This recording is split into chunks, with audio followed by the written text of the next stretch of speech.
equal to 2x square minus 3 and b is equal to 3x square minus 2x plus 4 అయితే 2a minus b యొక్క విలువ కావాలి. So ఇక్కడ ఏం చేస్తాను అంటే 2a కావాలి. ఇక్కడ 2a కావాలి కాబట్టి ఏని 2 టైమ్స్ చేయండి. అంటే ఇక్కడ ఏ ఉంటే 2a రాసామండి. 2x స్క్వేర్ అంటే దాన్ని 2తో మల్టిప్లై చేయండి. ఇప్పుడు ఎంత అవుతుందండి? 4x స్క్వేర్ అవుతుంది. అంటే ఇక్కడ ఏని 2తో మల్టిప్లై చేస్తాం 2a అయింది. 2x స్క్వేర్ని 2తో చేయండి 4x స్క్వేర్ మైనస్ ఇక్కడ మళ్ళీ 2తో చేయండి 6 అవుతుంది. అంటే ఇక్కడ ఏం చేయాలి? ఇంటూ 2 చేయాలి 2a 2 into 2x square 4x square 2 into 3 6. మళ్ళా ఇక్కడ ఏముందండి? మైనస్ b ఉంది కాబట్టి మైనస్ b రాయండి. Minus b is equal to so ఇక్కడ b ఉంటే మైనస్ b రాసాం కాబట్టి 3x స్క్వేర్ ఉంటే మైనస్ 3x స్క్వేర్ రాయాలి. మళ్ళా మైనస్ 2x ఉంటే ఏం చేయాలండి? ప్లస్ 2x రాయాలి. ప్లస్ 4 ఉంటే ఏం రాయాలండి? మైనస్ 4 రాయాలి. సో రెండు కలపాలి. 2a మైనస్ b కలపాలండి, తీసేయడం కాదు. ఎందుకంటే మనం మైనస్ b రాసేసాం కాబట్టి యాడ్ చేయాలండి. యాడ్ చేయాలి. ఇప్పుడు మళ్ళా ఏ విలువ 2x స్క్వేర్ మైనస్ 3 కాబట్టి ఇక్కడ సో ఈ మొత్తం టోటల్గా ఈ టోటల్ ఏని ఇంటూ 2 చేయండి. ఇంటూ 2 అంటే ఇంటూ 2a మళ్ళీ 2 ఇంటూ 2x స్క్వేర్ మళ్ళీ 2 ఇంటూ 3 అండి. సో కాబట్టి 2a is equal to 2 into 2 4x square is equal to 2 into 3 minus 6x. మళ్ళీ 2a ఇక్కడ ఏముంది? మైనస్ b ఉంది కాబట్టి మైనస్ b ఉంది కాబట్టి సో ఇక్కడ b ఉంది మైనస్ b రండి. మైనస్ b అంటే ఇక్కడ 3x స్క్వేర్ ఉంది కాబట్టి minus 3x square minus into minus plus 2x minus 4. బీలో ప్లస్ 3x స్క్వేర్ ఉంటే మైనస్ బిలో మైనస్ 3x స్క్వేర్ రాయాలి. అంటే ఇక్కడ ఉన్న పదాలకు గుర్తులు మార్చాలండి. బీని మైనస్ బీగా రాస్తున్నప్పుడు ఇక్కడ ఉన్న 3x స్క్వేర్ని మైనస్ 3x స్క్వేర్ మైనస్ 2xని ప్లస్ 2x ప్లస్ 4ని మైనస్ 4గా రాసుకుని యాడ్ చేసుకుంటూ వెళ్ళిపోతామండి. సో యాడ్ చేస్తే ఇదేమో 4 అంటే ప్లస్ 4 అండి. ప్లస్ 4 మైనస్ 3 ప్లస్ 4 మైనస్ 3 ఎంతండి? ప్లస్ 1 అంటే ప్లస్ 1x స్క్వేర్. పైన ఎక్స్ పదం లేదండి, కింద ఎక్స్ పదం ఉంది కాబట్టి ప్లస్ 2x మైనస్ 6 మైనస్ 4 అండి. మైనస్ 6 మైనస్ 4 ఎంతండి? Minus 10. So X square plus 2x minus 10 అండి. X square plus 2x minus 10 option number 2 option 2 అండి.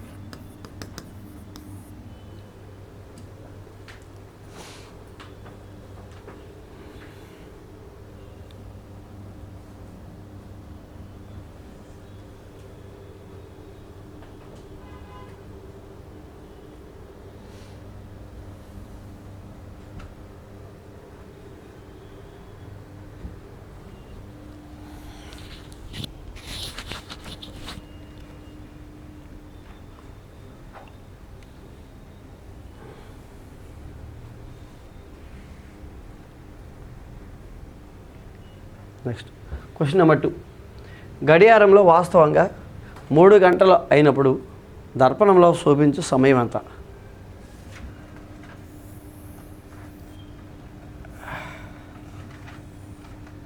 యాక్చువల్గా ఇది గడియారం అనే టాపిక్ అండి. గడియారం అనే టాపిక్ మనకి ప్రజెంట్ టెక్స్ట్ బుక్లో లేదు. పాత టెక్స్ట్ బుక్లో క్లాక్ ఉంటుంది, కానీ క్లాక్ మీద యాంగిల్ బేస్ చేసుకుని లెక్క ఎడతాడు. కొత్త టెక్స్ట్ బుక్లో క్లాక్ మీద సింపుల్ యాంగిల్ బేస్ చేసుకుని లెక్క ఎడతాడు. పాత టెక్స్ట్ బుక్లో అయితే యాంగిల్ బిట్వీన్ 2 హ్యాండ్స్ అని ఒక చాప్టరే ఉంటుందండి. ఆ చాప్టర్లో theta is equal to 11/2m minus 30h అనే ఫార్ములాతో ఒక చాప్టర్ని చేస్తామండి. కానీ రాను ఏం చేశాడంటే పాత టెక్స్ట్ బుక్లో గడియారం అనే టాపిక్ని పూర్తిగా తీసేసి సింపుల్గా ఏం చేశాడు? అక్కడ 3 గంటలు అయినప్పుడు కోణం ఎంత అంటే మనకేంటి కోణాలు రకాలు, అల్ప కోణము, అధిక కోణము, లంబ కోణము, ఓకేండి. సో ఈ కోణాలు రకాలండి, సరళ కోణము. ఈ కోణాలు రకాలను బేస్ చేసుకుని గడియారంలో అడుగుతాడు అంతే. ఇప్పుడు కొత్త టెక్స్ట్ బుక్. పాత టెక్స్ట్ బుక్ చాప్టర్ చేయాలంటే గడియారం పెద్ద టాపిక్, అది పెద్ద టాపిక్ చేయాలి. ఇది సో 2015 ముందు ఉంది. అది వ్యాపార గణితం అనేది చాప్టర్ ఉండేది. వ్యాపార గణితం అనేది దాంట్లో 16 ఎక్సర్సైజ్లు ఉంటాయి. ఒక్కొక్క ఎక్సర్సైజ్ ఒక్కొక్క చాప్టర్ ఉంది. ఒక్కొక్క ఎక్సర్సైజ్లో 50 నుంచి 60 లెక్కలు ఉంటాయి. పెద్ద టాపిక్, 8th క్లాస్. కానీ ఏం చేశాడు? అది తీసాడు, మొత్తం పొద్దు తీసేసి ఇప్పుడు కొత్త టెక్స్ట్ బుక్లో ఏం పెట్టాడు? నిష్పత్తి అనుపాతం అని పెట్టి ఆ టాపిక్లో కొన్ని, ఈ టాపిక్లో కొన్ని లెక్కలు సింపుల్గా ఇచ్చాడు. అంటే వ్యాపార గణితాన్ని సింప్లిఫై చేశాడు. కాబట్టి ఇక్కడ క్లాక్ గడియారం లెక్క ఉంది కదా అని గడియారం మొత్తం చాప్టర్ చేయకలే. గడియారం మొత్తం ఎవరు చేస్తారంటే ఎస్ఐ కానిస్టేబుల్ ప్రిపేర్ వాళ్ళు చేస్తారు. మన వరకు ఎంతండి అంటే సో ఇక్కడ మాట్లాడుకోవాలి ఏమని అంటే ఫర్ ఎగ్జాంపుల్ సో ఇక్కడ 12 గంటలు అయిందనుకోండి. సో ఎలా ఉంటుంది, ఎలా ఉంటుంది 12 గంటలు అయినప్పుడు కోణం ఎంత ఉంటుందండి, రెండింటి మధ్య 0 degrees ఉంటుంది. అదే 3 గంటలు అయింది, ఎగ్జాక్ట్గా 3 అయింది అనుకోండి, ఎంతండి సో 90 degrees ఉంటుంది. 3 ఇక్కడ పొట్టి ముళ్ళు ఎలా ఉండి పొడవు ముళ్ళు 12 దగ్గర ఉంటుంది. సో 90 degrees అవుతుంది. 90 degrees ఫర్ ఎగ్జాంపుల్ గడియారం ఎగ్జాక్ట్ 6 అయింది అనుకోండి, అప్పుడు ఎంత ఉంటుందండి 6 o'clock అయింది ఎంతండి 180 degrees. ఓకే అండి. సో ఎగ్జాక్ట్ మనకి గడియారంలో ఎగ్జాక్ట్ సో ఇక్కడ మనకి 45 నిమిషాలు అయింది అనుకోండి, 45 నిమిషాలు అంటే 8:45 అలా ఉంది అనుకోండి, అప్పుడు ఎంత అవుద్ది 270 degrees. సో అట్లా ఈ కోణాలను మాత్రమే మనకు అడుగుతున్నాడు, సింపుల్ కోణాలు. కాబట్టి గడియారంలో వాస్తవంగా సమయం 3 గంటలు అయిందండి. అంటే ఇక్కడ 12 ఉంటుంది, 1 ఉంటుంది, 2 ఉంటుంది, 3 ఉంటుంది. సో ఎగ్జాక్ట్గా 3 అయిందండి. ఎగ్జాక్ట్గా 3 అయినప్పుడు సో పొట్టి ముళ్ళు అవర్ హ్యాండ్ 3ని చూస్తుంది, పొడవ ముళ్ళు మినిట్ హ్యాండ్ 12 వైపు చూపిస్తుంది. అప్పుడు కోణం ఎంత అండి 90 degrees. సో 90 degrees చూపించు సమయం అంటే 3 గంటలు అప్పుడు దర్పణంలో చూపించే సమయం. ఓకే, ఇది కోణం. ఇది వీడు ఏమన్నాడు ఇక్కడ దర్పణంలో చూపించే సమయం అన్నాడు. సో దర్పణం అన్నాడు. ఒకసారి దర్పణం కూడా చూద్దామండి. కోణాలు మళ్ళీ దర్పణాలు చూద్దాం. దర్పణాలు అంటే ఇక్కడ ఒకసారి చూద్దాం. 12 ఇది 3. 12 అంటే దర్పణం వేసేటప్పుడు ఒకసారి చూడండి. దర్పణం వేసేటప్పుడు ఎప్పుడు కూడా నెంబర్ వేయకూడదు, డాట్ పెట్టాలి.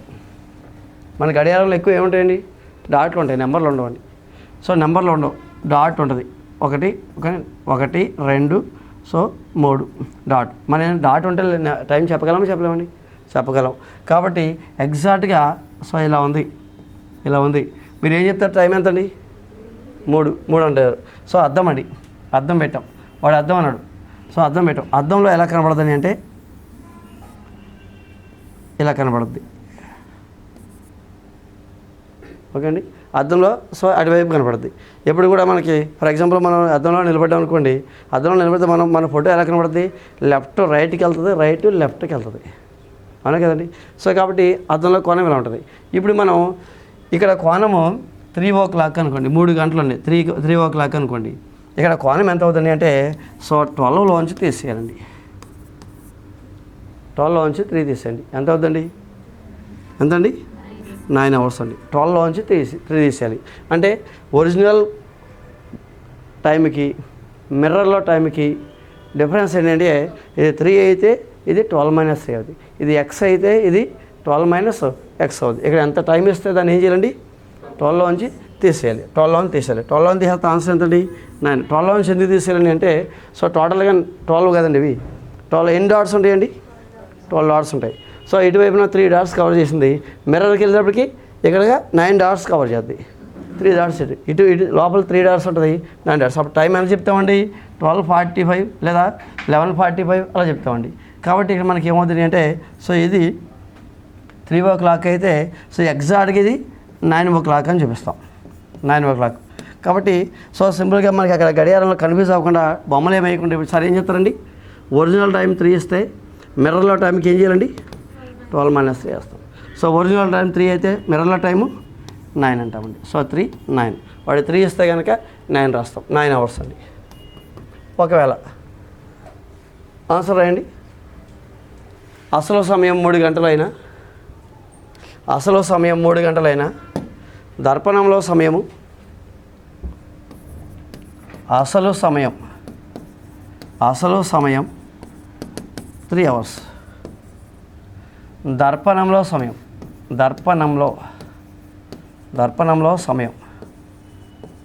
ఈక్వల్ టు ఏం చేయాలండి 12 - 3 ఈక్వల్ టు 9 hours. దర్పణంలో సమయం అనగానే దేంట్లో తీసేయాలండి 12లో తీసేయాలి. ఫర్ ఎగ్జాంపుల్ ఇదే లెక్క కొద్దిగా మార్చాడు అనుకోండి. ఇప్పుడు ఒక కొత్త ఎగ్జాంపుల్ రాసుకుందాం మనం సొంతంగా. అసలు సమయం క్వశ్చన్ రాయండి. అసలు సమయం 8 గంటల 20 నిమిషాలు. అసలు సమయం 8 గంటల 20 నిమిషాలు. 8 గంటల 20 నిమిషాలు అయినా దర్పణంలో సమయం అంటే ఆడక్కడ సింపుల్గా 3 ఇచ్చాడు కాబట్టి 12 - 3 చేసాము 9 అయింది. మరి 820, 845, 830 ఎలా అంటే మనం ఏం చేయాలని చూడాలి. అప్పుడు సబ్ట్రాక్ట్ చేయాలి. అసలు సమయం 820 అండి. 820 అంటే 8 గంటల 20 నిమిషాలు. అయినా దర్పణంలో సమయం ఎంత? దర్పణంలో సమయము డ్యాష్. అక్కడ 3 ఇచ్చాడు కాబట్టి 12 - 3 9 అంటే సింపుల్గా చెప్పేస్తాం. బట్ 820 ఇస్తే ఏం చేయాలి? 820 ఇస్తే ఏం చేయాలి? ఓకే అండి. ఆ క్వశ్చన్ సంబంధం లేదు కానీ మనం కొత్తగా క్వశ్చన్ తయారు చేస్తున్నాం. 820 ఇవ్వాలి. 820 ఇచ్చాడు. 820 వాడు ఇచ్చింది 820. ఇది అసలు దర్పణం కావాలంటే ఏం చేయాలంటే దర్పణం కావాలంటే 12లోంచి 820 తీసేయాలి. తీసేయండి. ఎంత చెప్పండి నాకు? ఎంతండి? 3 గంటల 40 నిమిషాలు. జనరల్గా తీసారా బై మ్యాథమెటికల్గా తీసారా? అది అంతే. ఇక్కడ లాజిక్ ఉంది. దీన్ని ఎందుకు తీసుకున్నామంటే ఆ ప్రాబ్లం వదిలేసి మళ్ళీ ఎందుకు తీసుకున్నామంటే సో జనరల్గా ఇలా చేస్తాం. 12.00 అని రాసేసి 8.20 అని రాసేస్తాం. ఓకేనండి. సో 0 సబ్ట్రాక్ట్ చేయండి. 10లోంచి అప్పు తెచ్చుకున్నాం. ఎంత అప్పు తెచ్చుకున్నామండి? 10. 10లోంచి 2 తీయండి. ఎంత అండి? 8. 11లోంచి 8 తెస్తే 3. ఎంత ఉందండి? 3.80 ఉంది. ఓకే అండి. కరెక్టేనా? నేను తీసింది కరెక్టే కదా. కానీ క్లాక్ ఒప్పుకోదు. ఇలా చేస్తే క్లాక్ ఒప్పుకోదు. ఎందుకు ఒప్పుకోదంటే ఇది క్లాక్ వాచ్ ఎవరిది? మీరు పెట్టుకున్న వాచ్ ఎవరిది? ఎవరిదండి? మీది కాదు, బ్రిటిష్ వాడిది. బ్రిటిష్ వాడిది. మీరు పెట్టుకున్న వాచ్ మీది కాదు, బ్రిటిష్ వాడు తయారు చేశాడు. ఏమని అంటే 60 నిమిషాలు మొత్తం వృత్తాన్ని 360 భాగాలు చేసి, వృత్తాన్ని ఎన్ని భాగాలు చేశాడు? ఇక్కడ 360 భాగాలు చేసి ఆ 360 భాగాల్లో ప్రతి భాగాన్ని మళ్ళా ఒక చిన్న భాగాన్ని తీసుకున్నాడు. 360 భాగాలు ఇక్కడ 360 భాగాలు చేశాడు. 360 భాగాలు చేశాడు కాబట్టి ఎవరు చేశాడు? బ్రిటిష్ వాడండి. వృత్తాన్ని 360 త్రిజ్యాంతరాలుగా విభజించాడు. ప్రతి త్రిజ్యాంతాన్ని 1 డిగ్రీ అన్నాడు. కాబట్టి వృత్తంలో కోణం ఎంతండి? వృత్తంలో కోణం 360 డిగ్రీలు చెప్తున్నామంటే మనం ఎవరు? బ్రిటిష్ వాళ్ళు మనకు అలవాటు చేసి వెళ్ళిపోయారు. కాబట్టి వృత్తంలో కోణం అనగానే మనం ఏం చెప్తామండి? 360 డిగ్రీలు. ఓకే అండి. సో 360 డిగ్రీలు. మరి ఫ్రెంచ్ వాళ్ళు వస్తారు. ఫ్రెంచ్ వాళ్ళు మనకి బాగా అలవాట్లేదు. అక్కడ యానం ఒకటి పాండిచ్చేరి ఇలా ఉంటుంది తప్ప మన దగ్గర అలవాట్లేదు. కాబట్టి ఫ్రెంచ్ వాళ్ళు 400 భాగాలు చేస్తారండి. 400 భాగాలు చేస్తారు వాళ్ళు. ఓకే అండి. వృత్తంలో కోణం వాళ్ళు ఏం చెప్తారు తెలుసండి? ఒకదాన్ని ఒక గ్రేడ్ అని 400 గ్రేడ్లు అంటారు.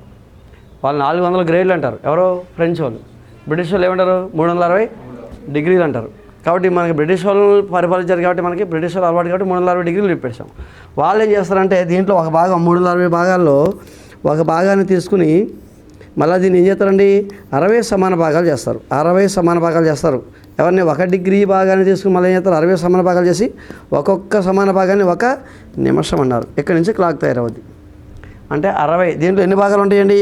60 భాగాలు ఉంటాయి. 60 నిమిషాలు 1 డిగ్రీ అన్నారు. అక్కడి నుంచి మనకి క్లాక్ తయారవుతుంది. 60 నిమిషాలు వేసి కూడా 1 డిగ్రీ. కాబట్టి సో ఇక్కడ అప్పు తెచ్చుకున్నప్పుడు ఏం చేస్తామండి? 10 మనం 10 తెచ్చేసుకున్న అప్పు. కాబట్టి క్లాక్ ఒప్పుకోదు. ఎందుకని అంటే 99 సెంటీమీటర్కి 1 సెంటీమీటర్ కలిపితే ఎంత? 99 సెంటీమీటర్లకు 1 సెంటీమీటర్ కలపండి. 100 సెంటీమీటర్లు అంటే ఏమంటారు అప్పుడు మీరు? 1 మీటర్ అంటారు. 1 మీటర్ అవ్వాలంటే 99 సెంటీమీటర్కి 1 మీటర్ కలిపి 1 సెంటీమీటర్ కలిపి అంటే 100 సెంటీమీటర్లో 1 మీటరు. 60 నిమిషాలు అంట 60 సెకండ్లు. ఇది 60 ఎందుకన్నా అది 100 ఎందుకన్నా రేపు పిల్లవాడు అడిగితే అదేంటండి ఇక్కడ 60 అని అక్కడ 100 అనడం ఎందుకు? 100 నిమిషాలకి 1 గంట అని 100 సెకండ్లకి 1 గంట అనుకోవచ్చు కదా.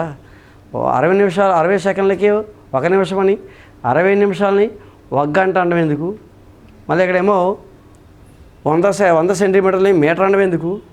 అవునా కదండి. సో కాబట్టి ఇక్కడ ఏంటండి అంటే ఇది విభజన మంది కాదు. విభజన ఎవరిదని అంటే బ్రిటిష్ వాళ్ళది. ఆ బ్రిటిష్ వాడి విభజన పరంగా మనం 12లోంచి తీసేటప్పుడు సో అప్పు తెచ్చుకునేటప్పుడు ఇక్కడ అప్పు తెచ్చుకునేటప్పుడు తప్పు చేస్తామండి. అంటే మనం పరంగా లెక్క కరెక్ట్ చేస్తాం. మన పరంగా అప్పు తెచ్చుకుంటాం. కానీ ఆ అప్పు తెచ్చుకోవడాన్ని ఈ క్లాక్ ఒప్పుకోదు. అప్పుడు ఏం చేయాలండి? 12లోని తీయకూడదు. 11 గంటల 60 నిమిషాలు రాసి అప్పుడు 8 గంటల 20 నిమిషాలు రాయాలి. ఎప్పుడు కూడా 12లోంచి తీసేయాలంటే 12ని 11:60 కింద పెట్టాలి. ఎందుకంటే ఇక్కడ అప్పు తెచ్చుకునే కార్యక్రమంలో స్థానాలు ఉండవు. ఇక్కడ 1వ స్థానం 10వ స్థానాలు ఉండవు. ఓకే అండి. కాబట్టి సో 12ని 11:60 అని రాసి అప్పుడు తీసేయాలి. అప్పుడు 3 గంటల 40 నిమిషాలు. 3:40 8:20 ఎంత అండి? 3:40 8:20 3ను 8 ఎంత అండి? 11. 20 నిమిషాలు 40 నిమిషాలు 60 నిమిషాలు అంటే గంట. గంటను 3 8 11 ఎంత అండి? 12 సరిపోవాలి. ఓకే అండి. అంటే మీ ఆన్సరు ప్లస్ వాడు ఇచ్చిన క్వశ్చను 12 గంటలు రావాలండి. 3 గంటల 40 నిమిషాలు. ఇది మీ ఆన్సరు, వాడిచ్చిన క్వశ్చను. ఆన్సర్ క్వశ్చన్ కలిపితే ఎంత రావాలండి? 12 అవర్స్ రావాలి.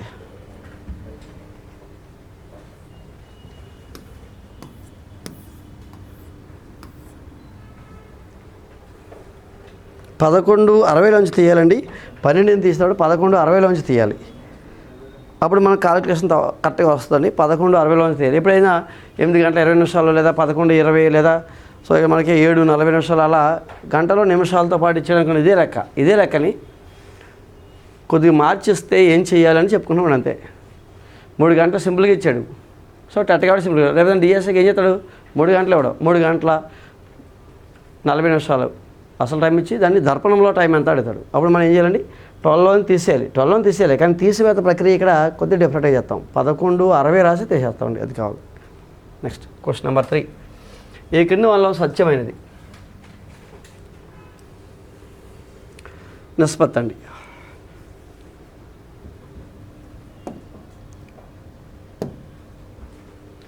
ఈ కింద వాళ్ళలో సత్యమైనది ఎప్పుడు కూడా సో వ్యక్తులు 2 రాసులు సమానంగా ఉంటే కొడేస్తామండి. ఫస్ట్ ఆప్షన్ కొడండి. 0 0 కట్ చేస్తాం. 4 దీంట్లో ఒక్కసారి పోయింది, 4 దీంట్లో 5 సార్లు పోయింది. అంటే 1:5 ఎంతండి? 5 రావాలి. 1:5 రావాలి. దీన్ని సింప్లిఫై చేస్తే ఎంతండి? 5 ఏకం దీంట్లో ఏం చేస్తే 3 సార్లు పోతాయి. 5 ఏకం దీంట్లో 12 సార్లు పోతాయి. మళ్ళీ 3 ఏకం దీంట్లో అండి ఒక్కసారి పోతుంది. 3 ఏకం దీంట్లో 4 సార్లు పోతాయి. కానీ ఇక్కడ ఏమొచ్చింది? 1:4 వచ్చింది. కానీ అక్కడ ఏమొచ్చిందండి? 1:5 అండి. కాబట్టి ఆప్షన్ నెంబర్ 1 రాంగ్ అండి. ఆప్షన్ 1 తప్పండి. అక్కడ లెఫ్ట్ LHS 1:5 వచ్చింది. RHS 1:4 వచ్చింది. క్యాన్సిల్ చేసుకుంటారండి.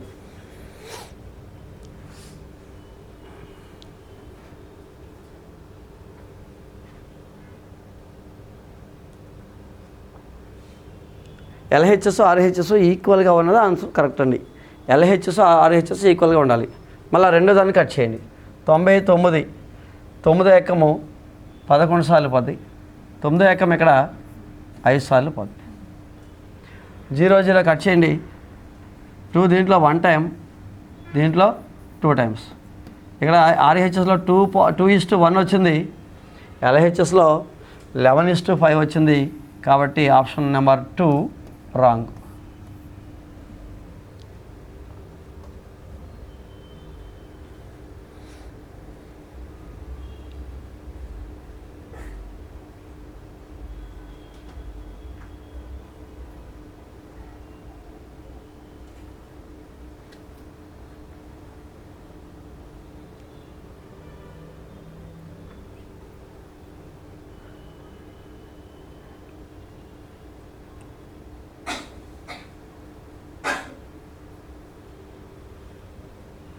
థర్డ్ అండి.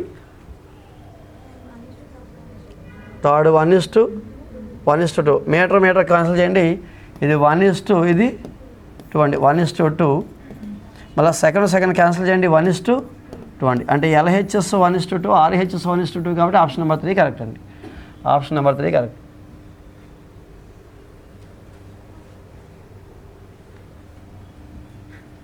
ఇదేమో ఫోర్త్ ఇదేమో 1:2 ఒక్కసారి 7:30 ఒకసారి 2 7:30లో 15 కాబట్టి 1:2 వచ్చిందండి. ఇది 1:2 వచ్చింది. ఇదేమో 2:1 వచ్చింది. ఇది 2 సార్లు పోతే ఇక్కడ 1 సార్లు 2:1 వచ్చిందండి. కాబట్టి ఆన్సర్ రాంగ్. LHS RHS రేషియోలను సింప్లిఫై చేయాలి. ఏమవుతుంది? థర్డ్ ఆప్షన్ వస్తుంది. ఎల్హెచ్ఎస్ని సింప్లిఫై చేయండి, ఆర్హెచ్ఎస్ని సింప్లిఫై చేయండి. రెండింటి సమానంగా ఉన్నది ఓన్లీ థర్డ్ ఆప్షన్ అండి. లేదా దీన్ని ఇంకోలా చేయొచ్చు. ఎలాగండి అంటే రెండు నిష్పత్తులు సమానమైనప్పుడు ఆ నిష్పత్తిలోని 4 పదాలు అనుపాతంలో ఉంటాయండి, ప్రొపోర్షన్లో ఉంటాయి. కాబట్టి అంచెముల లబ్ధం = మధ్యముల లబ్ధం అవ్వాలి. ఎప్పుడైతే నిష్పత్తి ఎల్హెచ్ఎస్లో నిష్పత్తి, ఆర్హెచ్ఎస్లో నిష్పత్తి అన్నప్పుడు ఏ కాన్సెప్ట్ అప్లై అవ్వాలండి? అంచెముల లబ్ధం = మధ్యముల లబ్ధం అవ్వాలి. సో 4 × 6 = 24. ఎంత అండి? 2400. ఎంత వద్దండి ఇక్కడికి మల్టిప్లై చేస్తే? 2400. 40 60 అండి. 2400. 215 అండి. 215 ఎంత అండి? 215 30 కాబట్టి 3000 వచ్చింది. సో ఈ రెండు సేమ్ రావాలి. వచ్చిందండి? రాలా, తీసేయండి. మళ్ళా అంచెముల లబ్ధము మధ్యముల లబ్ధం అండి. 99 రెళ్ళండి. 2 9లు 18, 2 9లు 18, 198 అంటే 1980. మళ్ళీ ఈ రెండు మళ్ళీ చేస్తే 45 4 అండి. 180 అంటే 1800 అండి. 1800. సో ఇక్కడ 1880, 1800 రెండు టాలీ అవ్వలే. సో ఇక్కడ 32 12లు 64 6లు చూడండి. 32 12 అండి. 32 × 12. 32 12 అండి. 2 32 64 12 ఎంత అంటే 184. సో 184. ఇది 184. మళ్ళా 6 4 24, 2 6 6 36, 2 30. సారీ రండి, ఇది ఎంత అండి మనకి? 12 32 కదండి. ఇది 32 కదండి. 32 ఎంత అండి? 384. ఇది 384 అండి. 384. 6 4 24, 2 6 6 36, 2 38. అంటే ఇది ఎంత ఉంది? 384, 384. ఎక్కడైతే అంచెముల లబ్ధం = మధ్యముల లబ్ధం ఈక్వల్ అవుతుందో సో ఆప్షను మనకి కరెక్ట్ అన్నాడు. ఈ క్రింద సత్యమైంది అన్నాడు. మాకు ఎల్హెచ్ఎస్లో సింప్లిఫై చేసి ఆర్హెచ్ఎస్లో సింప్లిఫై చేసుకుంటూ ఉంటాం. ఎల్హెచ్ఎస్ నిష్పత్తి, ఆర్హెచ్ఎస్ నిష్పత్తి ఈక్వల్ అయితే అది బ్యాలెన్స్ చేస్తాం. లేదా ఏం చేయాలండి? అంచెముల లబ్ధం = మధ్యముల లబ్ధం ఎక్కడ అవుతుందో చూస్తామండి.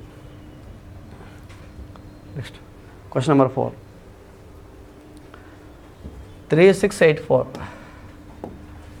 3684ను భాగించు సంఖ్యలో డాష్. 3684ను భాగించు సంఖ్యలో డాష్. చివరిలో ఈవెన్ నెంబర్ ఉంది కాబట్టి 2 పోతుందండి. 2 భాజనీయతం సక్సెస్ అవుతుంది. 3 ఓకే అండి. దాంట్లో మళ్ళీ సో 3684లో 3 పోతుంది, 6లో 3 పోతుంది, 4 8 ఎంత అండి? 12లో 3 పోతుంది. అంటే 3 చేత భాగించబడుతుందా లేదండి? 3 చేత భాగించబడుతుంది. అంటే అంకెల మొత్తం అండి. 3 6 9 9 8 17 17 4 ఎంత అండి? 21. అంకెల మొత్తము 3 చేత భాగించబడితే ఈ చిన్న సంఖ్య 3 చేత భాగించబడుతుంది. మళ్ళా 84 2 అంకెలు 4 చేత భాగించబడుతుంది. 3 చేత 2 చేత భాగించబడుతుంది కాబట్టి 6 చేత భాగించబడుతుంది. ఇక్కడ ఆప్షన్లో చూద్దామండి. 2 8 ఇచ్చాడు, అది 3 4 ఇచ్చాడు, 3 4 3 చేత 4 చేత భాగించబడుతుంది. ఇది ఆప్షన్, ఇది కరెక్టు. మళ్ళా 6 9 చూద్దామండి. 4 9 9 చూద్దామండి. 9 పోద్దండి చూడండి. 9 పోవాలంటే ఏం చేయాలి? అంకెల మొత్తం 9తో పోవాలి. అంటే టోటల్ ఎంత అండి? 21. 21లో 9 పోద్దా? 9 పోద్దండి? పోదు. అంటే 9 చే భాజనీయత సూత్రము ఫెయిల్ అయింది. కాబట్టి ఆప్షన్ 4th ఆప్షన్ పోతుంది, 3rd ఆప్షన్ పోతుంది. ఓకే అండి. సో ఇక్కడ మనకి ఏముంది? సెకండ్ ఆప్షన్లో 3 ఉంది, 4 ఉంది. Second option. పోనీ మీకు డౌట్ వస్తే కనుక 8 చేత భాజనీయత సూత్రం చేయాలి. 8 చేత భాజనీయత సూత్రం చేయాలండి ఏంటి? ఫస్ట్ 3 8 8 64. ఇంకెంత ఉండదండి? 4 ఉండదు. 44లో 8 పోద్దా? పోదు. కాబట్టి ఆప్షన్ 1 కూడా ఓన్లీ 3 and 4. 3 and 4 చేత భాగించబడుతుంది. 2 చేత కూడా భాగించబడుతుంది కానీ అక్కడ 8 చేత భాగించబడట్లేదు.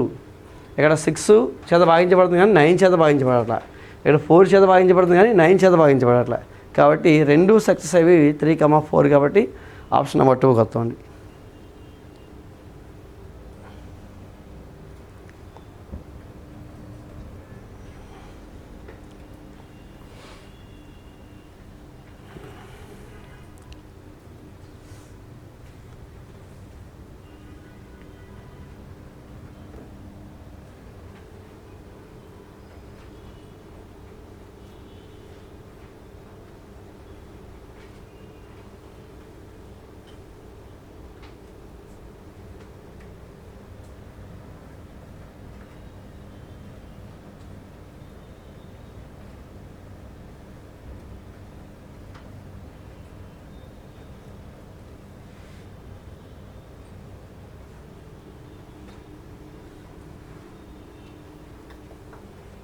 Question number 5. ఈ క్రింది వనలో నిజం కానిది. ఈ క్రింది వనలో నిజం కానిది. ఫస్ట్ ఆప్షన్ ఈ క్రింది వనలో నిజం కానిది అన్నాడు. ఫస్ట్ ఆప్షన్ కోటి అన్నాడు. ఒక కోటి.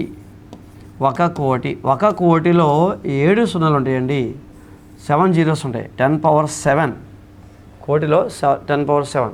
10⁻7ని ఏం చేయొచ్చండి అంటే, సో ఇక్కడ మనకి 10⁻4 × 10³ రాద్దామండి.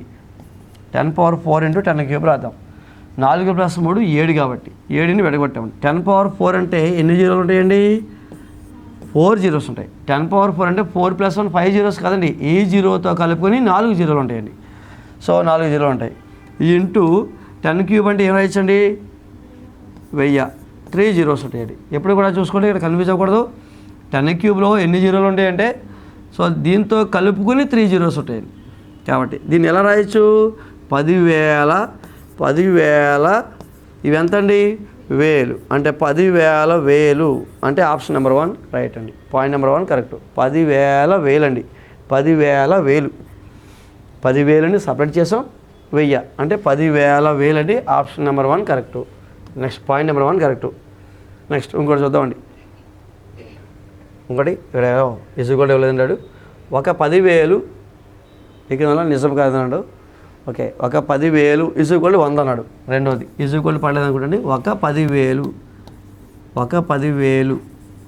10,000 అంటే ఏమవుద్దండి? 10,000 అవుద్ది. ఒక 10,000 అది 100 అవుద్దండి? అవ్వదు. 100 అవ్వదు. 100 కాదు, తీసేయండి. So option number 2 wrong. Option number 3 point number 3 చూద్దాం. 5 అంకెల చిన్న సంఖ్య యొక్క పూర్వ సంఖ్య.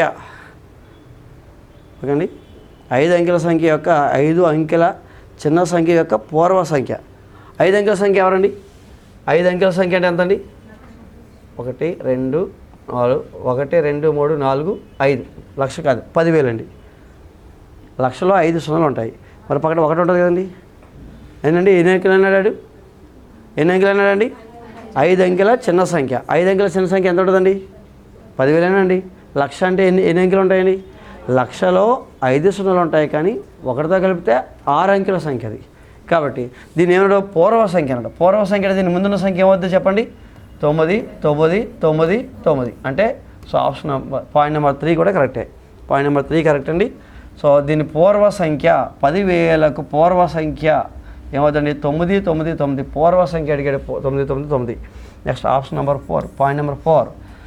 2 అంకెల సంఖ్య యొక్క ఉత్తర సంఖ్య ఎల్లప్పుడూ 2 అంకెల సంఖ్య అగును.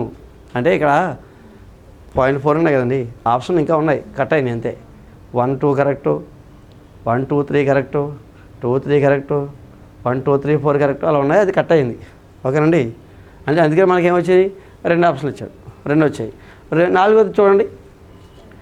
2 అంకెల సంఖ్య యొక్క ఉత్తర సంఖ్య ఎల్లప్పుడూ 2 అంకెల సంఖ్య అగును. ఉత్తర సంఖ్య అంటే ఎవరండి? తర్వాత వచ్చే పదం. సో 2 అంకెల సంఖ్యలో అత్యంత చిన్న సంఖ్య ఎవరండి? 10. దాంట్లో వచ్చేది ఎంతండి? 11. ఎంత తీసుకున్నా సరే నెక్స్ట్ ఏమవుద్దండి? 2 అంకెల సంఖ్య వద్ది. 2 అంకెల సంఖ్యకి ఉత్తర సంఖ్య 2 అంకెలు. 2 అంకెల సంఖ్యకి పూర్వ సంఖ్య అయితే 1 వచ్చినేమో, కానీ ఏమన్నాడండి? 2 అంకెల సంఖ్య యొక్క ఉత్తర సంఖ్య ఎల్లప్పుడూ 2 అంకెల సంఖ్య అగును. అవునా కదండి? 2 అంకెల సంఖ్య లాస్ట్ది ఎంత? తక్కువలో తక్కువ 10. దాని ఉత్తర సంఖ్య అంటే దాని తర్వాత సంఖ్య ఎంతండి? 11. సో కాబట్టి ఇంకా ఎక్కడి నుంచి ఎక్కడ తీసుకున్నా 2 అంకెల సంఖ్య యొక్క ఉత్తర సంఖ్య ఏమవుతుంది? సో ఎల్లప్పుడూ 2 అంకెల సంఖ్య ఉంది. కానీ 99 చూడండి, 99 చూడండి. 99కి ఉత్తర సంఖ్య ఎంతండి? 100 అవుతుందండి. అవదు. అంటే ఇక్కడ ఈ కేసు ఫెయిల్ అయింది. కాబట్టి మనం ఏం చేస్తాం? ఆప్షన్ నెంబర్ 4 పాయింట్ నెంబర్ 4ని ఎలిమినేట్ చేస్తాం. ఎందుకని అంటే ఇక్కడ ఎలిమినేట్ చేయడానికి కారణం ఏంటి? 99 యొక్క ఉత్తర సంఖ్య ఏమైందండి? 100, 3 అంకెల సంఖ్య అండి. కానీ ఇప్పుడు ఏమన్నాడు? ఎల్లప్పుడూ 2 అంకెల సంఖ్య అన్నాడు. కాబట్టి ఇక్కడ ఎక్కడ ఫెయిల్ అయిందండి? 10 నుంచి 98 వరకు సక్సెస్ అవుద్ది, కానీ 99 దగ్గర ఫెయిల్ అయింది. కాబట్టి సో ఏమేమి సక్సెస్ అయ్యిందండి? 1,3. ఓకే, నెక్స్ట్ నోట్స్ రాయండి ఒకటి స్లోగా. ఫస్ట్ వన్ ఒకటి. 1 కోటి ఈజ్ ఈక్వల్ టు అంటే 10⁻7. 10⁻7 ఈజ్ ఈక్వల్ టు 10⁻4 ఇంటూ 10³ 10⁻4 అంటే 10,000 ఇంటూ 1000. సో అంటే 10,000 10,000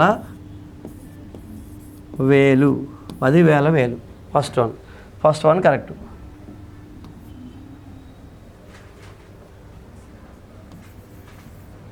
ఒక 10,000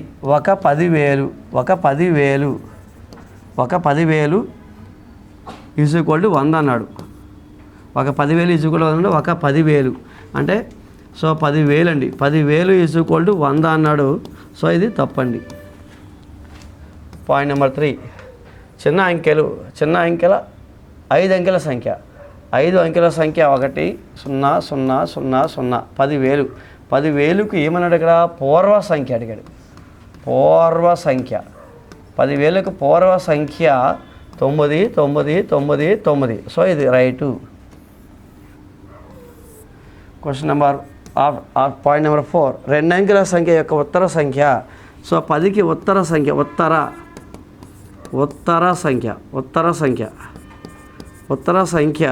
సో 11. సో 15కి ఉత్తర సంఖ్య 16, 18కి ఉత్తర సంఖ్య 19, 73కి ఉత్తర సంఖ్య 74. కానీ 99కి ఉత్తర సంఖ్య సో 100 అవుతుంది. కాబట్టి 100ని 2 అంకెల సంఖ్య కాదు అని పెట్టండి. 2 అంకెల సంఖ్య కాదు. దేర్ఫోర్ ఆప్షన్ నెంబర్ 3 రాంగ్ అండి. అది పాయింట్ నెంబర్ 3 రాంగ్. సో ఇప్పుడు ఏం చేయాలండి? 1 and 3 సత్యం అండి. ఓన్లీ 1 and 3 సత్యం.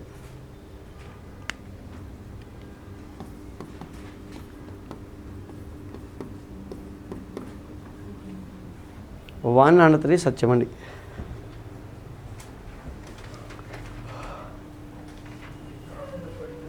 ఏదండి? నిజం కానిదండి. నిజం కానిదైతే ఓకే అండి 2 4. ఓకే అండి, నిజం కానిదైతే 2 4 అండి. 2 ఆప్షన్ తప్పండి. 10,000 ఎంత అండి? అది ఒక 10,000 ఈజ్ ఈక్వల్ టు 100 అని ఇచ్చాడండి. ఒక 10,000 ఈజ్ ఈక్వల్ టు 100 అండి. పని ఇక్కడ రాయండి. ఇక్కడ తప్పడితే 100 రాసామనుకోండి. 100 అండి. సో సెకండ్ ఆప్షన్ దగ్గర ఏం చేస్తామండి చెప్పండి? 10,000. ఓకే అండి, అక్కడ 10,000 ఈజ్ ఈక్వల్ టు 100 అనుకోండి. అక్కడ ఒక 10,000 ఈజ్ ఈక్వల్ టు 100 అండి. 100 అప్పుడు 100 అంటే ఏమవుతుందండి? 100 ఇంటూ 100. సో అప్పుడు ఏమవుతుందండి? 10,000. అంటే ఇది సత్యమే కదండి. అప్పుడు అక్కడ మాడిఫై చేస్తే ఇది 100. ఇక్కడ 100 అనేది మన దగ్గర పడలేదు ఇది. సో అంటే నేను తీసుకున్న పేపర్ ఎక్కడదో ఇక్కడ 100 పడలేదు. కాబట్టి 100 ఒక 10,000 ఈజ్ ఈక్వల్ టు కూడా పడలేదు ఇక్కడ. అప్పుడు ఏమవుతుంది? Point number 1 correct, 2 correct, 3 correct. ఏం ఫెయిల్ అయిందండి? 4 ఫెయిల్ అయింది. సత్యము కానిది అంటే అప్పుడు ఏం చేస్తామండి? 4th option. అంటే ఇక్కడ టైపింగ్ మిస్టేక్ అండి, ప్రింటింగ్ మిస్టేక్ అది. ఒకసారి చూసుకో. పాయింట్ నెంబర్ 1 కరెక్ట్ అండి, 2 కరెక్టు, 3 కరెక్టు, 4 ఫెయిల్ అయింది. సత్యము కానిదంటే ఆప్షన్ నెంబర్ 4 పెట్టండి సరిపోతుంది.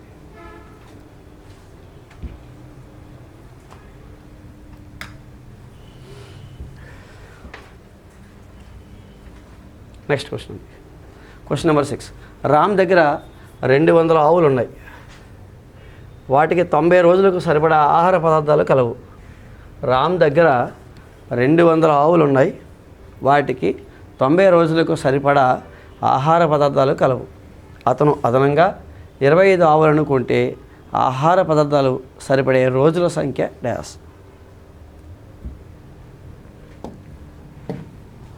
రామ్ దగ్గర 200 ఆవులు ఉన్నాయండి. వాటికి 90 రోజులకు సరిపడగా ఆహార పదార్థాలు ఉన్నాయి.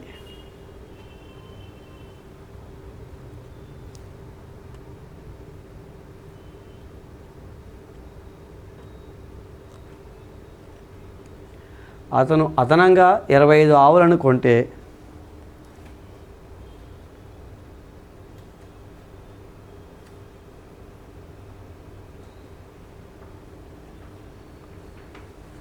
ఆహార పదార్థాలు సరిపడే రోజుల సంఖ్య ఎంత.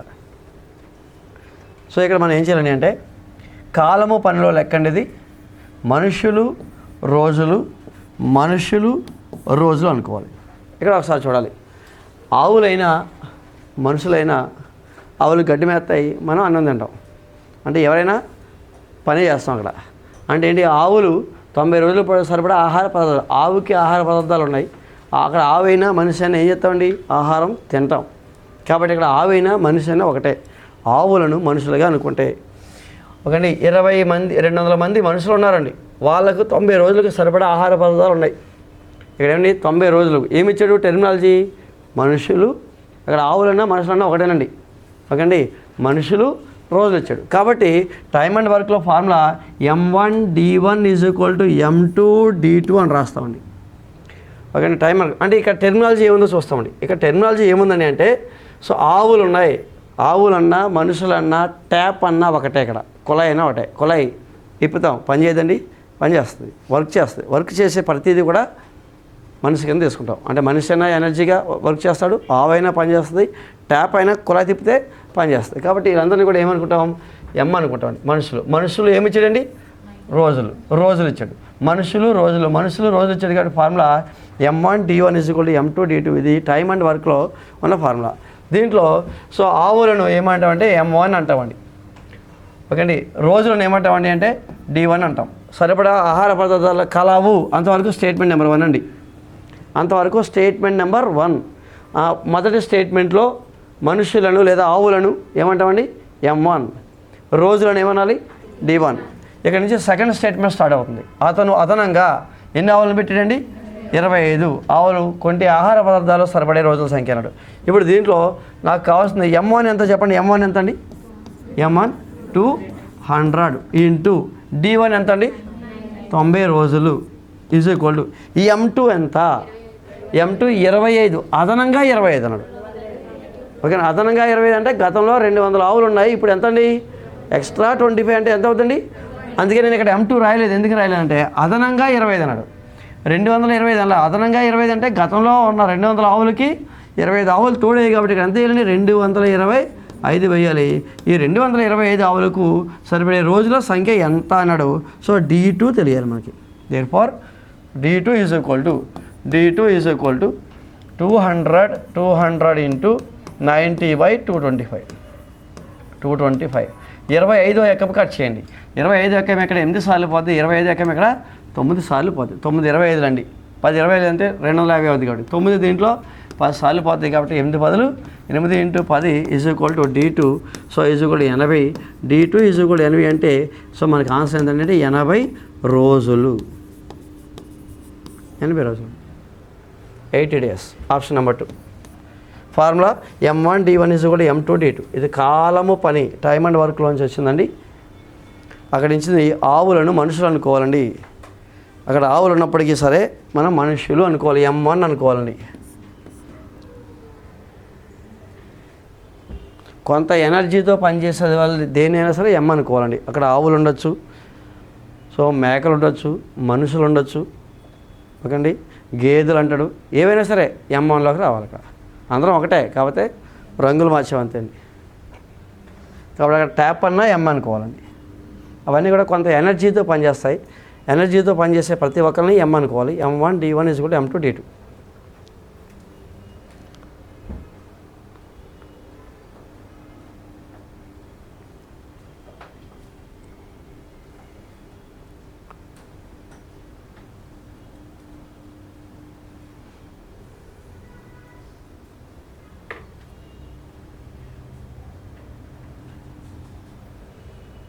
Question number 7. ఒక బొమ్మ అమ్మిన వేళ 1080. దీనిపై దుకాణదారునికి 20% లాభం వస్తే ఆ బొమ్మ కొన్న వేల ఎంత? అమ్మిన వేళ 1080. దీనిపై దుకాణదారుకి 20% లాభం వస్తే ఆ బొమ్మ కొన్న వేల ఎంత?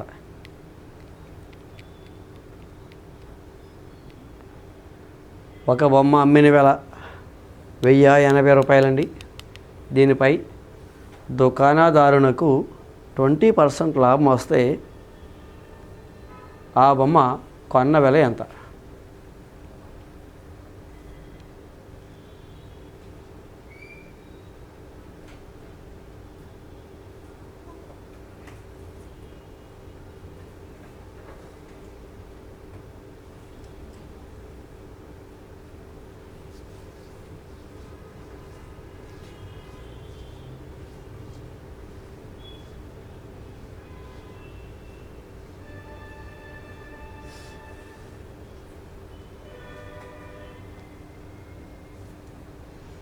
సో లెక్కలో ఎగ్జామ్లో ఒక్కోసారి నాన్ మ్యాథ్స్ వాళ్ళకి పాపం ఎలా చేయాలో తెలియదు కాబట్టి 2 రకాలుగా చేసేదండి. ఒకటి లాభ శాతము దేనిపై కడతాం, నిన్న మాట్లాడుకున్నామండి, కొన్న వేలపై కడతామండి. కాబట్టి సిపి పైన ఫార్ములా మనం అలా తయారు చేసుకోవాలి. సిపి పైన లాభ శాతం లేదా నష్ట శాతం ఏదైనా సరే దేని మీద వేయాలండి, సిపి పైన వేయాలి.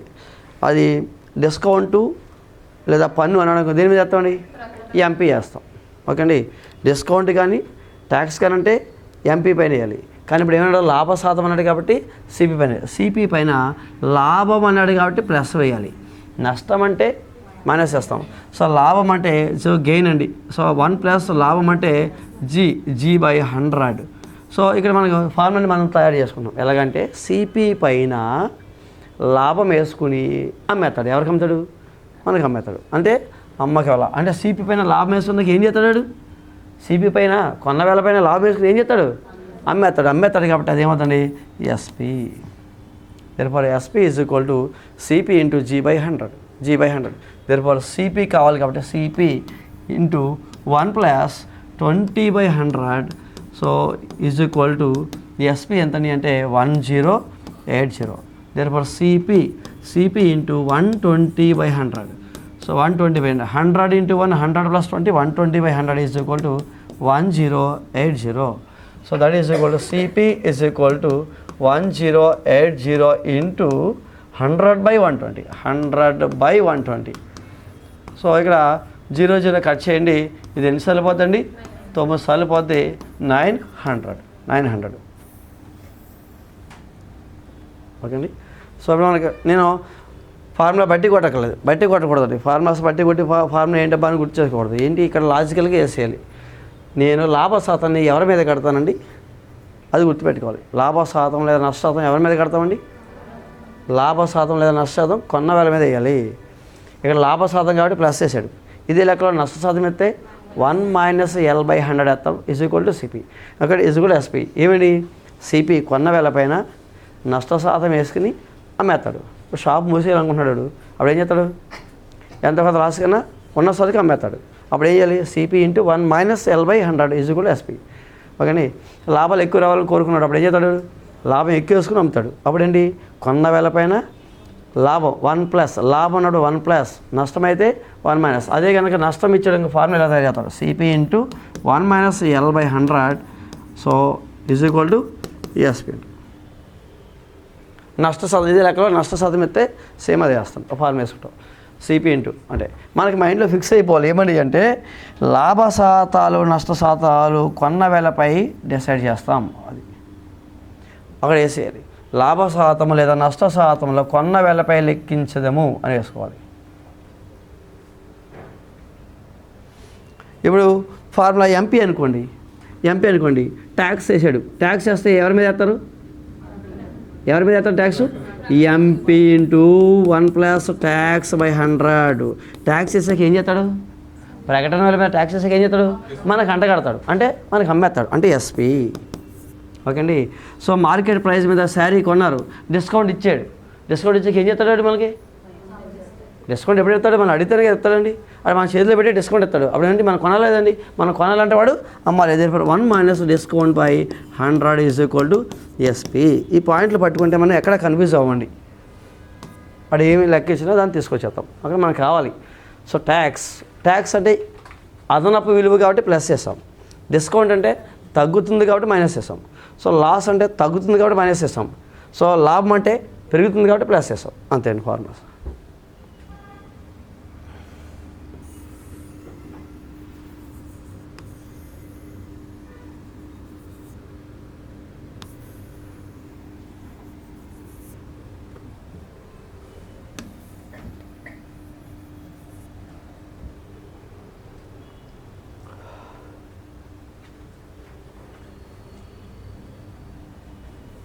Next question number 7. 7 సెంటీమీటర్లు మరియు 21 సెంటీమీటర్లు వరుసగా వ్యాసార్థాలు ఎత్తుగా గల స్తూపాకార బొమ్మ వక్రతల వైశాల్యం కావాలి. స్తూపాకార బొమ్మ వక్రతల వైశాల్యం అండి. స్తూపాకార బొమ్మ వక్రతల వైశాల్యం అండి.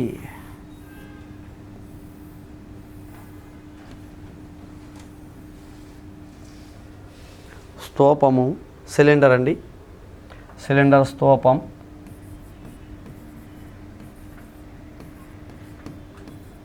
స్తూపం అండి. స్తూపాకార బొమ్మ వక్రతల వైశాల్యం అంటే lateral surface area, lateral surface area అండి వక్రతల వైశాల్యం, వక్రతల వైశాల్యం అండి. వక్రతల వైశాల్యం అంటే లాటరల్ సర్ఫేస్ ఏరియా, దాన్ని ఎల్ఎస్ఏ అంటామండి, ఎల్ఎస్ఏ. వక్రతల వైశాల్యం అంటే ఏంటి? ఓ పంచదార డబ్బా పై మూత కింద మూత కాదండి, చుట్టూ ఉన్న దాన్ని ఏమంటామండి? వక్రతలం అంటామండి. ఓ పంచదార డబ్బా ఉంది, కింద మూత పై మూత తీసేయండి, చుట్టూ ఏముంటుందండి? వంకరగా ఉంటుంది. ఆ వంకరగా ఉన్న తలాన్ని ఏమంటామండి? వక్రతల వైశాల్యం. ఇప్పుడు నాకు ఫార్ములా గుర్తులేదు, అప్పుడు ఏం చేయాలి అంటే, సో ఇక్కడ మనకి రెండు ఫార్ములాస్ ఉంటాయి, వక్రతల వైశాల్యము, ఘనపరిమాణము. మరి వక్రతల వైశాల్యానికి ఫార్ములా ఏంటండి? 2π RH. ఓకే, కాన్ఫిడెంట్గా చెప్పాలి అక్కడ 2π RH. సో ఇక్కడ ఏమవుతుంది? సో ఇక వక్రతల వైశాల్యానికి ఇక్కడ మనకి PH అనే ఫార్ములా గుర్తుపెట్టుకోవాలి, PH. ఓకే అండి, PH అంటే పెరిమీటర్ ఆఫ్ ది బేస్, భూ చుట్టుకొలత. P అంటే ఎవరండి అంటే భూ చుట్టుకొలత, భూ చుట్టుకొలత ఇంటూ ఎత్తు, భూమి చుట్టుకొలత. భూమి ఏ ఆకారంలో ఉందండి? భూమి ఏ ఆకారంలో ఉంది? సర్కిల్. సర్కిల్ యొక్క చుట్టుకొలత ఫార్ములా 2π r ఇంటూ ఎత్తు h, అది కావాలి, 2π RH. ఓకే అండి ఫార్ములా. సో వక్రతల వైశాల్యానికి ఫార్ములా ఏం గుర్తుపెట్టుకోవాలి? PH అంటే P అంటే పెరిమీటర్ ఆఫ్ ద బేస్, భూ చుట్టుకొలత ఇంటూ ఎత్తు. సో ఫార్ములా ఇంకోటి మరి అడగలేదు కానీ మనం మాట్లాడుకోవాలి. సో దీన్ని ఘనపరిమాణం అండి, స్తూప ఘనపరిమాణం కావాలి, స్తూప ఘనపరిమాణం ఫార్ములా ఏంటండి? πr²h. అంటే స్తూప ఘనపరిమాణం ఫార్ములా AH. ఏ అంటే ఏరియా ఆఫ్ ది బేస్, అంటే భూ వైశాల్యం ఇంటూ ఎత్తు. భూ వైశాల్యం ఎంతండి? πr² into h, πr²h. అంటే ఇక్కడ మనకి రెండు ఫార్ములాస్ గుర్తుపెట్టుకోవాలి, PH అండ్ AH. PH అంటే వక్రతల వైశాల్యము, AH అంటే స్తూప ఘనపరిమాణం అండి. ఘనపరిమాణానికి AH, ఘనపరిమాణానికి AH అండి, వక్రతల వైశాల్యానికి PH. సరే ఫార్ములా పక్కనట్టే కనుక సంపూర్ణతల వైశాల్యానికి ఏం చేయాలి అంటే, సో ఇక్కడ వక్రతల వైశాల్యానికి మళ్ళా పై మూత కింద మూత కలపాలి. సో ఇక్కడ మనకి సంపూర్ణతల వైశాల్యం కావాలనుకోండి, సంపూర్ణతల వైశాల్యం ఇప్పుడు కావాలనుకోండి, ఇక్కడ ఏం చేస్తాం మనం? పై మూత కింద మూత కాకుండా డబ్బా చుట్టూ వేసామండి. ఓకే అండి, అంటే సో చుట్టూ వక్రతల వైశాల్యం 2π RH ప్లస్ పై మూత వృత్తం కాబట్టి πr², కింద మూత వృత్తం కాబట్టి πr² యాడ్ చేస్తాం. పై మూత ప్లస్ కింద మూత కాబట్టి 2π RH ప్లస్ 2πr², అది 2πr కామన్ తీసుకుంటే h ప్లస్ r ఉంటుంది, h ప్లస్ r. ఈ ఫార్ములా ఆల్మోస్ట్ గుర్తుండదు కాబట్టి దీనికి ఎలా తయారు చేసుకుని వేసుకుంటామండి అంతే. సంపూర్ణతల వైశాల్యం అండి. సో సంపూర్ణతల వైశాల్యం total surface area is equal 2π RH plus πr² plus πr², 2π RH plus πr² పై మూత కింద మూత. వక్రతల వైశాల్యానికి మళ్ళీ పై మూత కింద మూత రెండు కలపాలి. పై మూతని కింద మూతని కలిపితే 2π RH plus πr² is equal 2π RH plus 2πr², 2πr common చేస్తే h ప్లస్ r వస్తుంది, h plus r.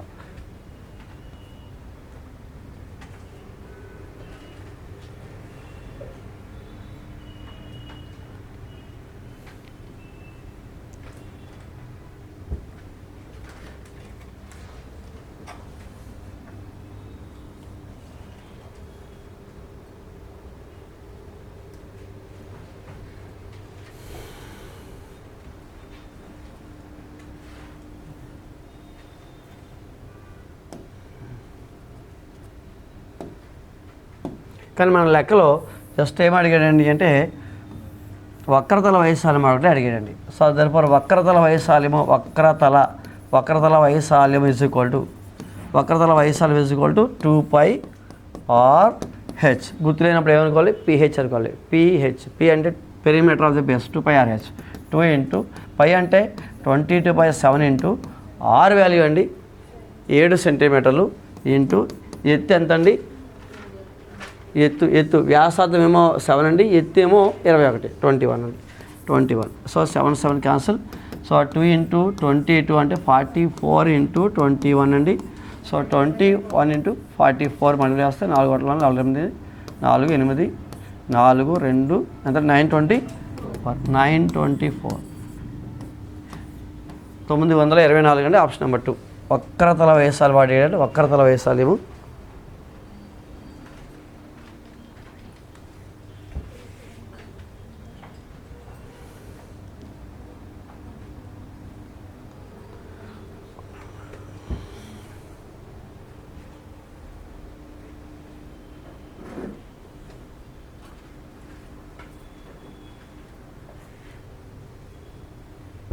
Okay,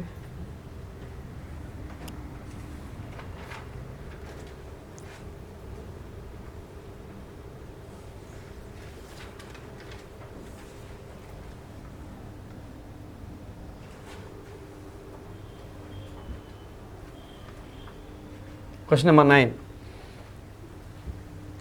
okay, 12, 4, 5, 11, 17, 19, 14 దత్తాంశం యొక్క వ్యాప్తి. సో ఒక్కొక్క పేపర్లో మనకి ఒక్కొక్క కాన్సెప్ట్ కవర్ అవుతుంది. మధ్యగతం కాన్సెప్ట్ కవర్ అయింది, అంకమధ్యం కవర్ అయింది, ఇప్పుడు వ్యాప్తికి వచ్చాం. వ్యాప్తి అంటే రేంజ్ అండి. వ్యాప్తి అంటే రేంజ్ అండి. రేంజ్ అంటే ఇచ్చిన దత్తాంశంలో అత్యధిక విలువలోంచి అత్యల్ప విలువ తీసేయాలి. అత్యధిక విలువ మైనస్ అత్యల్ప విలువ. సో ఇచ్చిన దత్తాంశంలోని హైయెస్ట్ వాల్యూలోంచి లీస్ట్ వాల్యూ తీసేయాలి. హైయెస్ట్ వాల్యూ ఎంతండి? ఇక్కడ ఎంతండి? 19 minus least value 4. So the answer is 15. Range అంటే highest value minus least value.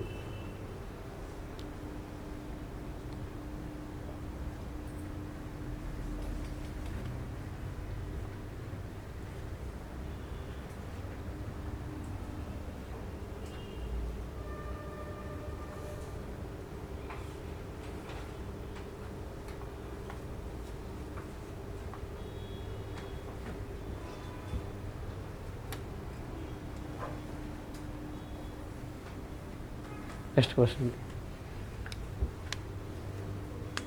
ఏ క్రింది సరైన వాక్యాలను గుర్తించున్నాడు. సో ఆల్జిబ్రిక్ అండి. ఆల్జిబ్రాతో ఇచ్చాడు. పాయింట్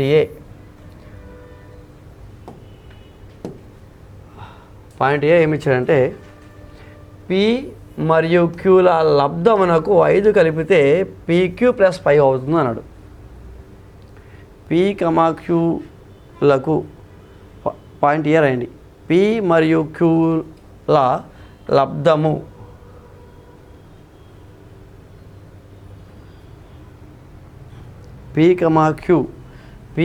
Qల లబ్ధమునకు 5 కలిపితే PQ + 5 అగును అన్నాడు. అదేంటండి ఎలా అన్నాడు ఏంటంటే ఇది ఎంతవరకు వర్డ్ స్టేట్మెంట్ అండి. ఆ వర్డ్ స్టేట్మెంట్ని మ్యాథమెటికల్ స్టేట్మెంట్గా కన్వర్ట్ చేయాలండి. కన్వర్ట్ చేయాలి అంటే పదాన్ని గణిత వాక్యంగా మార్చాలి. P, Qల లబ్ధం అంటే ఏమవుతుంది?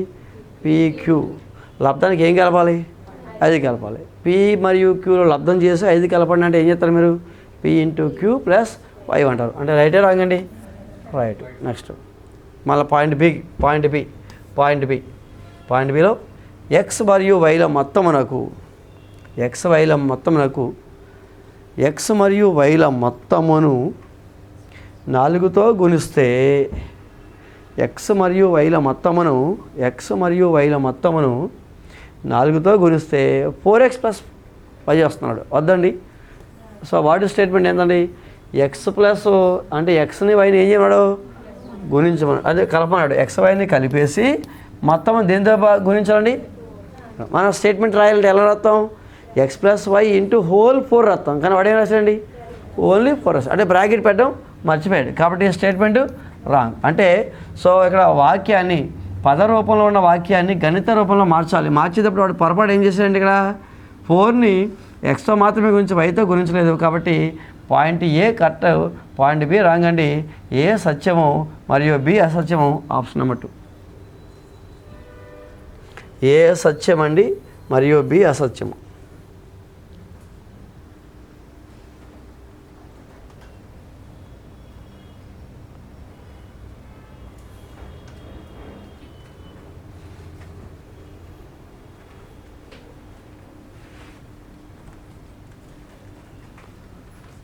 Question number 11.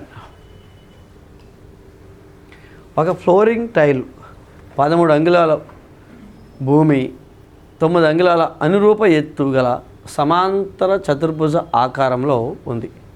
అయిన 4 టైల్స్ యొక్క వైశాల్యం ఎంత? ఒక ఫ్లోరింగ్ టైల్ 13 అంగుళాల భూమి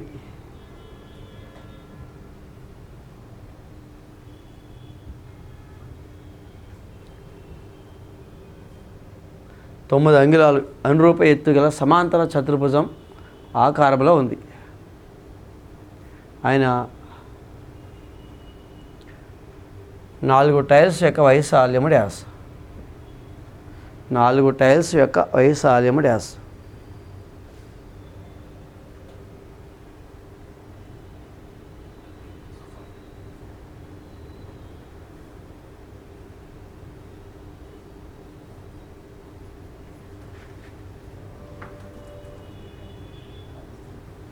ఫ్లోరింగ్ టైల్ ఎలా ఉంది అంటే 13 అంగుళాలు భూమి 9 అంగుళాలు అనురూప ఎత్తు గల సమాంతర చతుర్భుజం అండి. సమాంతర చతుర్భుజం అంటే ప్యారలలోగ్రామ్ అండి. సమాంతర చతుర్భుజ వైశాల్యానికి ఫార్ములా అండి. సమాంతర చతుర్భుజ వైశాల్యం అండి ఓన్లీ BH. ఆఫ్ ఉండదు, ఫుల్ BH, ఓన్లీ BH అండి. సో బేస్ B అయితే 2 సమాంతర భుజాల మధ్య దూరము H అయితే సో వైశాల్యము ఈజ్ ఈక్వల్ టు సమాంతర చతుర్భుజ వైశాల్యం అండి. సమాంతర చతుర్భుజ వైశాల్యం ఓన్లీ BH. మనకు అలవాటు అండి, హాఫ్ BH అలవాటు మనకి. అది త్రిభుజానికి హాఫ్ BH, సమాంతర చతుర్భుజానికి ఓన్లీ BH. ఇది ఒక టైల్ అండి. టైల్స్ ఏ షేప్లో ఉన్నాయండి? ప్యారలలోగ్రామ్ షేప్లో ఉన్న టైల్స్ అండి. నేల మీద అతికిస్తున్నాడు ఒక టైలు. కానీ వాడు ఎన్ని టైలు కావాలన్నాడు? 4. ముందు ఒక టైలు కడదాం. ఒక టైలు యొక్క వైశాల్యం ఎంతండి అంటే 13 అంగుళాలు ఇంటూ ఎంతండి 9. అంటే భూమి ఎంతండి అంటే భూమి 13 అంగుళాలు. అనురూప ఎత్తు అన్నాడు. ఎత్తు అంటే హైటు. సో 9. సో ఇక్కడ 3 9 20, 9 3 27, 2 9 9 2 11, 117. సో 4 టైల్స్ వైశాల్యం కావాలి. 4 టైళ్ళ వైశాల్యం కావాలి. సో కాబట్టి 4 ఇంటూ ఒక టైల్ వైశాల్యం ఎంతని అంటే 117. ఇది కూడా 4 7 28, 2 4 4 2 6 468 ఏంటివి? చదరపు. వాడిచ్చింది అంగుళాలండి. వాడిచ్చింది అంగుళాలు కాబట్టి ఆన్సర్ కూడా ఎన్ని అవుతుంది? అంగుళాలు వస్తాయి. అంగుళాలు. సో చదరపు అంగుళాలు 468 చదరపు అంగుళాలు. మొత్తం చూడండి, ఇక్కడ ఫస్ట్ ఆప్షన్లోనేమో 468 ఇచ్చాడు, థర్డ్ ఆప్షన్లో 468 ఇచ్చాడు, ఫోర్త్ ఆప్షన్లో కూడా 468 ఇచ్చాడు. కంగారు ఏం చేస్తాం? ఫస్ట్ ఆప్షన్లో 468 పెడతాం, ఆన్సర్ వచ్చింది. కానీ మనం ఏం చేస్తాం? దాని తోక చూడమండి, చదరపు సెంటీమీటర్లు కాదు. ఓకేండి, మనకి ఇచ్చిన ప్రమాణాలు అంగుళాలు. సో చదరపు మీటర్లు కాదు, మనకి ఇచ్చినవి అంగుళాలు. కాబట్టి మన ఆన్సర్ దేంట్లో రాయాలండి? చదరపు అంగుళాలలో రాయాలి. కాబట్టి ఆప్షన్ నెంబర్ 4. వాడు ఎందుకు ఇచ్చాడు? 468 చూడగానే మనం ఏం చేస్తాం? నాకు వచ్చేసిందని చెప్పి ఆప్షన్ నెంబర్ 1 పెట్టేస్తామండి. మనకి ఇటు సైడ్ చూస్తాం కానీ అటు సైడ్ చూడం. కాబట్టి ఆప్షన్ నెంబర్ 1 పెట్టకూడదండి, ఆప్షన్ నెంబర్ 3 పెట్టకూడదు, ఆప్షన్ నెంబర్ 4కి వెళ్ళాలి. చదరపు అంగుళాలు అండి. ప్రమాణాలు కూడా చూడాలి. చదరపు అంగుళాలు.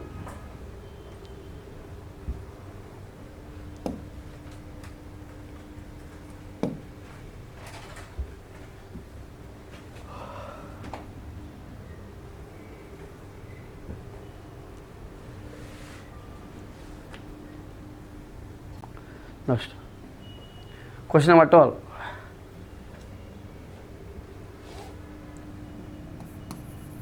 Question number 12. ఒక చక్రంలో అలా వచ్చిందండి. నిన్న ఆల్రెడీ చెప్పుకున్నా స్పిన్ అండి, సంభావ్యతలో స్పిన్, కానీ కొద్దిగా ఇది వెరైటీ అడిగాడు.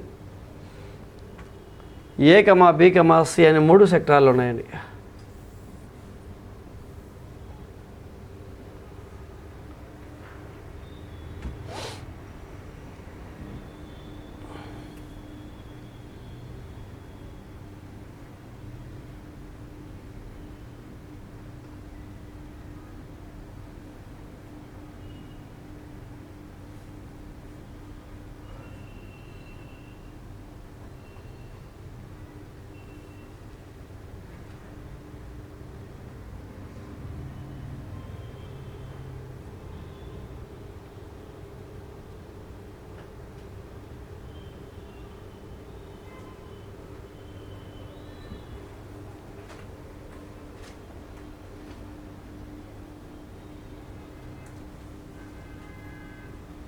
సో ఇక్కడ మనకి ఒక చక్రంలో ఏ కమా బి కమా సి అని 3 సెక్టార్లు ఉన్నాయండి.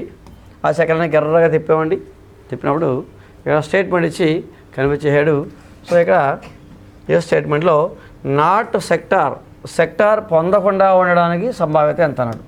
యాక్చువల్గా ఇక్కడ స్టేట్మెంట్లో ఇది రాంగ్ అండి. ఇది ఆ పేపర్లో ఎందుకంటే నాట్ సెక్టార్ పొందకుండా అంటే దీన్ని 2 రకాలుగా అర్థం చేసుకోవాలి. ఒకటి, నాట్ అనే సెక్టార్ ఉందా ఇక్కడండి? నాట్ అనే సెక్టార్ ఉందండి? లేదు. ఆ సెక్టార్ పొందకుండా ఉండడానికి సంభావ్యత, ఆ సెక్టార్ ఉందని ఇక్కడ లేదు. అంటే ఫర్ ఎగ్జాంపుల్ కాయిన్ నాణ్యం వేసాం, నాణ్యం వేసినప్పుడు నాణ్యం పైకి వేసాం, ఏం పడుతుంది? బొమ్మ కానీ వర్షం పడుతుంది. నాణ్యం పైకి వేసాం, నీకు ఏం కావాలో కోరుకున్నప్పుడు నాకు 5 కావాలని అనుకోండి, వద్దండి. ఎగరేసింది ఏంటండి? నాణ్యము. కోరుకున్నది ఎంతండి? 5. అంటే అండి అసంభవ సంఘటన. ఒక సంభావ్యత, నాణ్యం పైకి వేసినప్పుడు హెడ్ పడింది, రాసుకున్నా, మళ్ళీ ఎగరేసా, మళ్ళీ హెడ్ పడింది, ఇందాక రాశాను కాబట్టి వదిలేను, మళ్ళీ పైకి ఎగరేసా, టైల్ పడింది, రాసుకున్నా. అంటే ఒక నాణ్యంతో ప్రయోగం చేసినప్పుడు, నాణ్యంతో ఆట ఆడుకున్నప్పుడు ఆ ఆటలో ఉన్న ఫలితాలని రాసుకున్న వచ్చే ఫలితాలను ఏమన్నాము? శాంపుల్ ఆవరణం అన్నామండి. ఈ శాంపుల్ ఆవరణలో ఏముంటాయి? ఎన్నిసార్లు ప్రయోగం చేసినా ఏమవుతాయి? బొమ్మ కానీ బొరుసు కానీ అవుతాయి. కానీ నేను నా దగ్గరికి వచ్చి మా ఫ్రెండు నీకు ఏం కావాలరా అన్నాడు. ఏమి ఎగరేస్తున్నావు? నాణ్యం ఎగరేస్తున్నావు, నీకు ఏం కావాలంటే నాకు 5 కావాలన్నాడు. వాడు ఏం చేస్తాడు? అది అలా చూసి వెళ్ళిపోతాడు. ఎందుకని? దాంట్లో ఉంటుందా? ఉండదు. అంటే అసంభవ సంఘటన యొక్క సంభావ్యత ఎల్లప్పుడూ 0. అది సాధ్యము కాదు, జరగదు. అది సాధ్యము కాదు, అసంభవ సంఘటన. ఇక్కడ 2 సంఘటనలు ఉన్నాయి. ఒకటి అసంభవ సంఘటన అండి. అసంభవ సంఘటన ఒకసారి వినండి. అసంభవ సంఘటన, అసంభవ సంఘటన. అసంభవ సంఘటన అంటే వాడు చేసే ప్రయోగం ఒకటి, మనం కోరుకునేది ఒకటి. గుండాడు దగ్గరికి వెళ్ళామండి, వాడు పాచికి ఎలా వేస్తున్నాడు. ఆ పాచిక మీద ఎన్ని ఉంటాయి? 1 కానీ 2 కానీ 3 కానీ 4 కానీ 5 కానీ 6 కానీ ఉంటాయి. 6 నెంబర్లు ఎట్టి 6 హీరోయిన్ బొమ్మలు పెట్టాడు. ఓకేండి, మీరు వెళ్ళారు గుండాడు ఆడదాకి. సో నేను 6 చూశానండి, నాకు 6 హీరోయిన్లు ఎవరో నచ్చలేదు, నాకు నా హీరోయిన్ అక్కడ లేదు, నేను 8 మీద వేస్తాను అన్నాడు అనుకోండి. వాడు ఏం చేస్తాడు? ఆగిపోతాడు. ఎందుకనండి? వాడి చేతిలో ఏమవుతాయి? మారితే అరే వస్తాయి, నువ్వేం కోరుకున్నావు అంటే వద్దండి, అవి రాదు. ఏం అవుతాయి? ఎక్కడొక్కడ పడేరా, నీకు ఎప్పటికీ రాదు నీకు అని. అంటే ఎప్పటికీ రాదు, ఎప్పటికీ రాని సంఖ్యను కోరుకుంటే దాన్ని ఏమన్నామండి? అసంభవ సంఘటన. అసంభవ సంఘటన యొక్క సంభావ్యత ఎప్పుడు కూడా 0 అండి. అసంభవ సంఘటన యొక్క సంభావ్యత ఇప్పుడు కూడా 0. మళ్ళా ఒక ఇండియా పాకిస్తాన్ మ్యాచ్ జరుగుతుంది, ఒక నాణ్యం పైకి ఎగరేస్తున్నాడు. ఓకేండి, పాకిస్తాన్ కెప్టెన్ వచ్చి మీకు ఏం కావాలనుకుంటే ఏముంది, బొమ్మ పడినా నాదే, బొరుసు పడినా నేనే బ్యాటింగ్ చేస్తాను, బొమ్మ పడినా నాదే లేదా బొరుసు పడినా నాదే అన్నాడు. అప్పుడు ఏం చేస్తాడు ఎంపైరు? హెడ్ టాస్ చేస్తాడా? 7 రూపాయి కానీ చేతిలో పెట్టి నువ్వే బ్యాటింగ్ చేసుకుంటాడు. ఎందుకనండి? వాడు బొమ్మ కానీ బొరుసు కానీ కోరుకోవాలి. కానీ 2 కోరేస్తే ఓకేనా?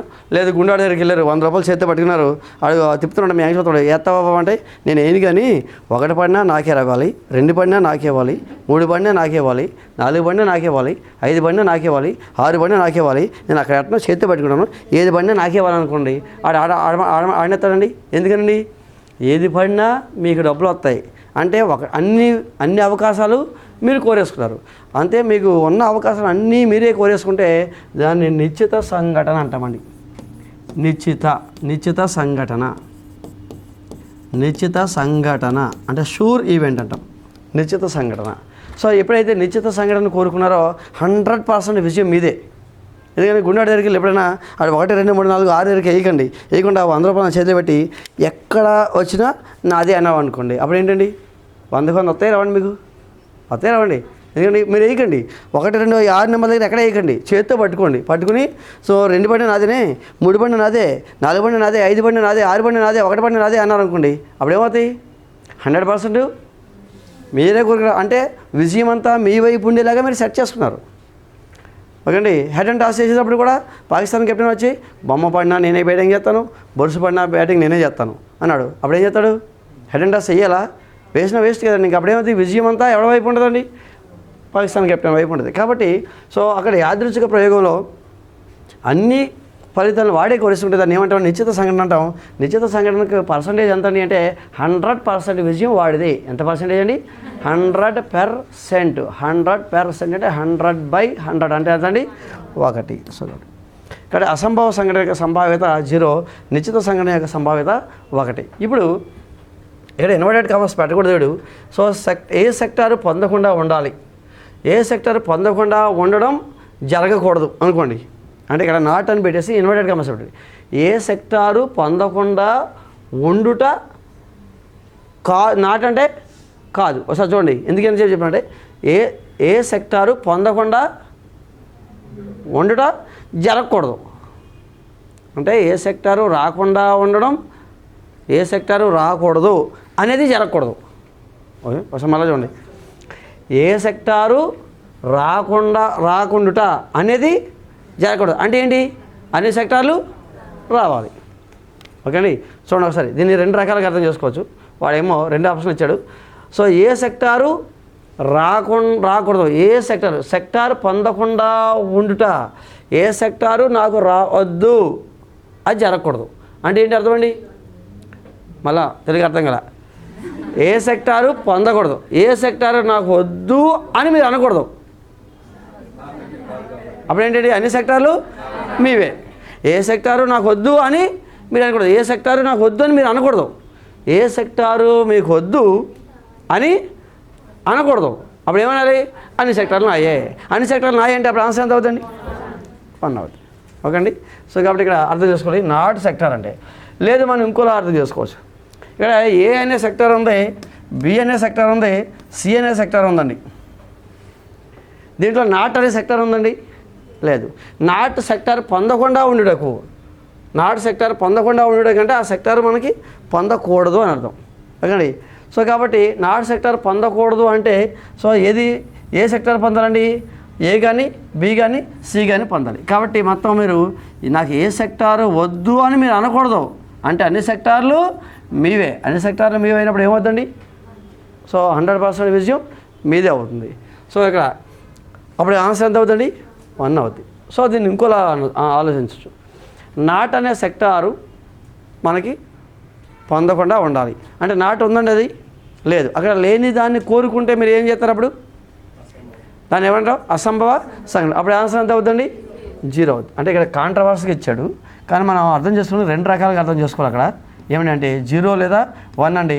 సో అంటే ఏంటి? అసంభవ సంఘటన అంటే మీరు అక్కడ లేనిది కోరుకుంటే అసంభవ సంఘటన, 1 మొత్తం కోరుకుంటే నిశ్చిత సంఘటన, 1 మొత్తం కోరుకుంటే నిశ్చిత సంఘటన. కాబట్టి సో దీనికి ఆన్సర్ 1 కింద పెట్టండి. దాన్ని ఏమనుకోవాలండి? ఏ సెక్టారు పొందకుండా ఉండడం జరగకూడదు అంటే ఏ సెక్టారు మనం ఏ సెక్టారు పొందకుండా ఉండడం. మెయిన్ ప్రిలిమినరీ కీలో కీ ఇచ్చాడు కానీ మెయిన్ కీలో దీనికి మళ్ళీ యాడ్ స్కోర్ ఇస్తాడండి. ఎందుకంటే 2 రకాలుగా వస్తుంది. ఏ సెక్టారు పొందకుండా ఉండుట జరగకూడదు, జరగకూడదు. ఇప్పుడు చెప్పండి, జరగకూడదు అనే పదాన్ని నాట్ అన్నాడు. ఏ సెక్టారు పొందకుండా ఉండుట జరగకూడదు అంటే అర్థం ఏంటండి? అయ్య బాబాయ్, ఏ సెక్టారు పొందకుండా ఉండుట, ఏ సెక్టారు పొందకుండా ఉండుట అంటే మీకు ఏ సెక్టారు రాదు అనే సందర్భం జరగకూడదు. అంతే కదండి. మీకు ఏ సెక్టర్ నా దగ్గర ఏ సెక్టార్ లేవు అని మీరు ఎప్పుడు అనకూడదు. అప్పుడండి అన్ని సెక్టార్లు మీవే, అన్నీ మీవైనప్పుడు ఏంటంటే ఆన్సర్? సో 1. Option number 4. అక్కడ అసంభవ సంఘటన, నిశ్చిత సంఘటన. అసంభవ సంఘటన అంటే ఇంపాసిబుల్ ఈవెంట్ అండి. నిశ్చిత సంఘటన అంటే sure event. Question number 13.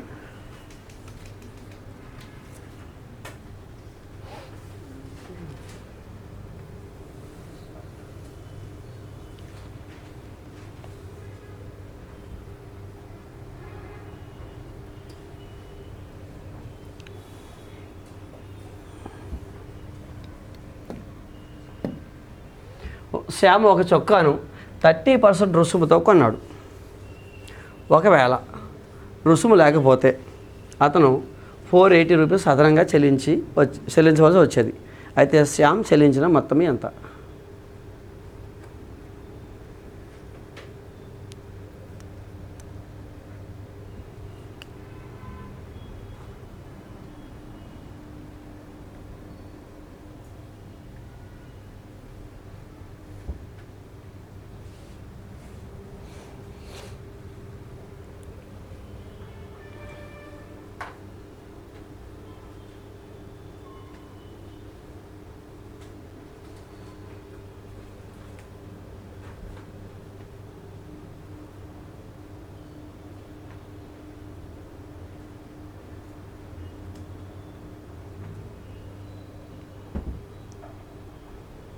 Shyam ఒక చొక్కాను 30% రుసుముతో కొన్నాడు. ఒకవేళ రుసుము గనక 30% ఇవ్వకపోతే వాడు 480 రూపాయలు అదనంగా చెల్లించవలసి వచ్చేది. అదే శ్యామ్ చెల్లించిన మొత్తం ఎంత?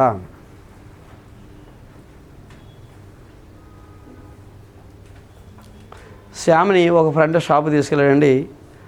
ఆ ఫ్రెండ్ చెప్తున్నాడు, అరే శ్యాము నేను కనుక నీకు కూడా రాకపోతే నీకు 30% డిస్కౌంట్ వచ్చేది కాదు. నాకు తెలుసు కాబట్టి షాప్లో 30% డిస్కౌంట్ ఇప్పించాను. నీ 30% డిస్కౌంట్ ఇప్పించడం వల్ల నీకు ఎంత కలిసి వచ్చింది? 480 రూపాయలు కలిసి వచ్చింది. ఒకసారి చూడండి, శ్యామ్ అనే ఫ్రెండ్ అతనితో మాట్లాడుతున్నాడు. ఏమని అంటే, అరే శ్యాము, నేను ఈరోజు నువ్వు షాపింగ్కి నన్ను తీసుకురావడం నీకు మంచి పని అయింది. ఆ షాప్ ఓనర్ మనకు తెలుసు కాబట్టి నన్ను చూడగానే ఎంత ఇచ్చాడు డిస్కౌంట్? 30% డిస్కౌంట్ ఇచ్చాడు. నిన్ను చూసి కాదురా, నన్ను చూసి 30% డిస్కౌంట్ ఇచ్చాడు. 30% డిస్కౌంట్ ఇచ్చాడు కాబట్టి నీకు ఎంత తగ్గింది? 480 రూపాయలు తగ్గింది. ఒకవేళ నన్ను కనుక నువ్వు తీసుకురాకపోతే నీకు 30% డిస్కౌంట్ ఇచ్చేవాడు కాదు. అప్పుడు నువ్వు బిల్లో 480 రూపీస్ అదనంగా కట్టేవాడివి. ఓకే అండి, క్వశ్చన్ అర్థం చేసుకోవాలండి. శ్యామ్ అనే ఫ్రెండ్ శ్యామ్తో వాళ్ళ ఫ్రెండ్ మాట్లాడుతున్నాడు. నన్ను నువ్వు కూడా తీసుకొచ్చినందుకు గాను ఓనర్ నాకు తెలుసు కాబట్టి నా ముఖం చూసి నీకు 30% డిస్కౌంట్ ఇచ్చాడు. 30% డిస్కౌంట్ ఇవ్వడం వల్ల నీ టోటల్ బిల్లో 480 రూపాయలు నీకు తగ్గిందిరా. నువ్వు ఎప్పుడు నన్ను పిలవో, చూసావా, నన్ను పిలవడం వల్ల నీకు 30% డిస్కౌంట్ వచ్చింది. 30% డిస్కౌంట్ రాకపోతే, అంటే నువ్వు నన్ను పిలవకపోతే నీకు 30% డిస్కౌంట్ రాకపోతే అప్పుడు నువ్వు ఈరోజు 480 రూపాయలు ఎక్స్ట్రా పే చేయవలసి వచ్చేది అని. ఇప్పుడు నేను సింపుల్గా ఏం చేస్తాను అంటే 30% డిస్కౌంట్ దానివల్ల ఎఫెక్ట్ ఎంత పడుతుంది? 480 రూపాయలు ఎఫెక్ట్ పడుతుంది. 30% డిస్కౌంట్ అంటే ఎంత? అది పర్సంటేజ్లో 30% రూపాయల్లో 480 రెండు వాడే కదండి. పర్సంటేజ్లో 30%. సో ఆ 30% మార్పునకు వాడు ఎంత కలిసి వచ్చింది? వాడికి 480 రూపాయలు కలిసి వచ్చింది. సో మొత్తం ఆ శ్యాము కొన్న ఆ చొక్కా అసలు ఖరీదు అంటే అసలు ఖరీదు అంటే 100% వేసుకోవాలి. అసలు ఖరీదు అంటే అసలు అంటే 100% is equal to question mark ఎంత వేసుకోవాలి. వేసుకొని ఎప్పుడైనా క్వశ్చన్ మార్క్ బయటికి లాగితే ఏం చేస్తాం చెప్పండి? క్రాస్ మల్టిప్లికేషన్ అంటే 100 × 480 బై ఈ క్వశ్చన్ మార్క్కి ఆపోజిట్గా ఉన్నది డినామినేటర్లోకి రావాలి. సో క్రాస్ అడ్డగుణకారం చేయాలి. ఇక్కడ క్వశ్చన్ మార్క్ రావాలంటే క్రాస్ అడ్డగుణకారం చేయాలి. క్వశ్చన్ మార్క్ ఆపోజిట్గా ఉన్నది ఏం చేయాలండి? డినామినేటర్కి రావాలి. కట్ చేస్తే కనుక సో 16 ఆన్సర్ అవుతుంది. 1600. సో అండ్ ముందు ప్రాబ్లం అర్థం కావాలి. ప్రాబ్లం అర్థమైతే మనకి షార్ట్కట్లో కొడతామండి.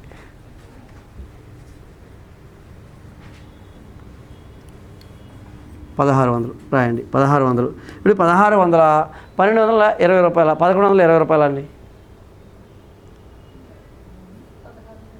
1600 అతను చెల్లించిన మొత్తం ఎంత కావాలి? శ్యామ్ చెల్లించిన మొత్తం ఎంత కావాలి? శ్యామ్ 1600, 1600లోంచి 480 తీసేయాలా చెప్పండి. 1600 రావాలా? 1600లోంచి 480 రూపాయలు తీసేయాలండి. డౌట్ చెప్పండి. మన answer 1600తో ఆపేస్తామా?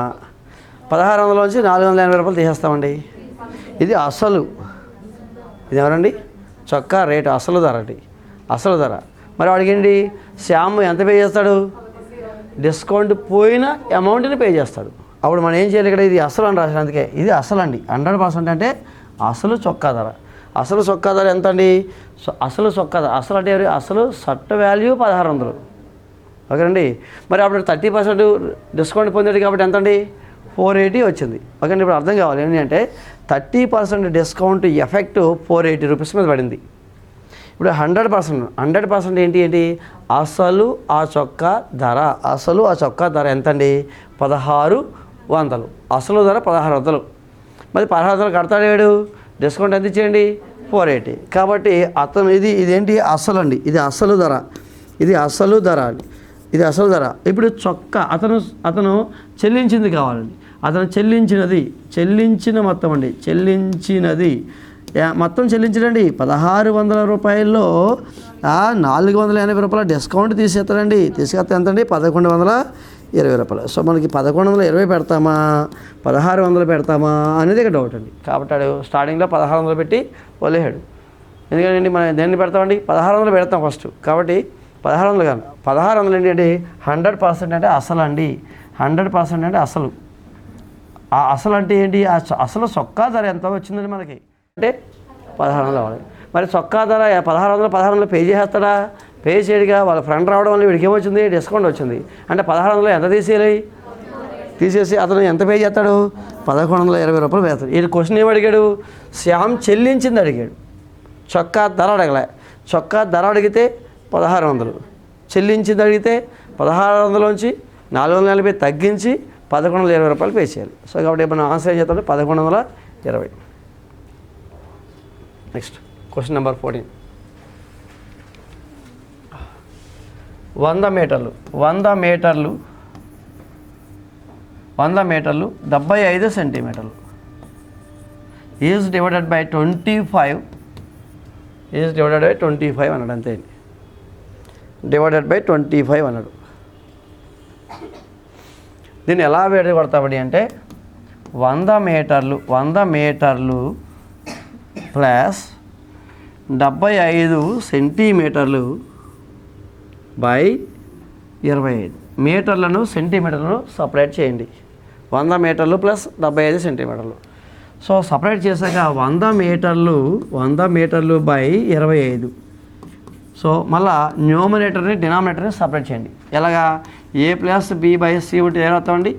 A by C plus B by C అవుతాం. ఏ కింద సి రాసి బి కింద సి అవుతాం. అలాగే ప్లస్ 75 సెంటీమీటర్లు బై 25 సెంటీమీటర్లు. సో కాబట్టి 100లో దీంట్లో ఎన్ని సరిపోతుందండి?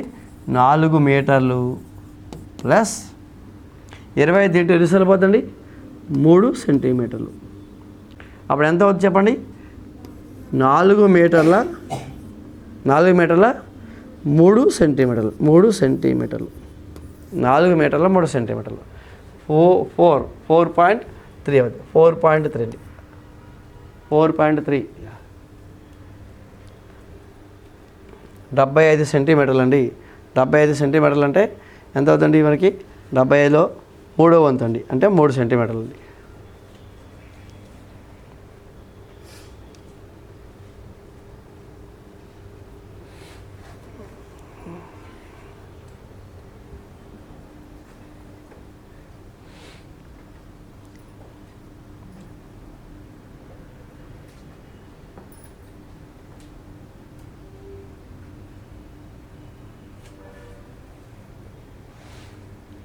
అంటే 4.3 అండి. ఇక్కడ మనకు కన్ఫ్యూజ్ చేస్తున్నాడు. 4.03 4.3 అని కన్ఫ్యూజ్ చేస్తున్నాడు. సో 03 రాదు, 4.3 వస్తుంది.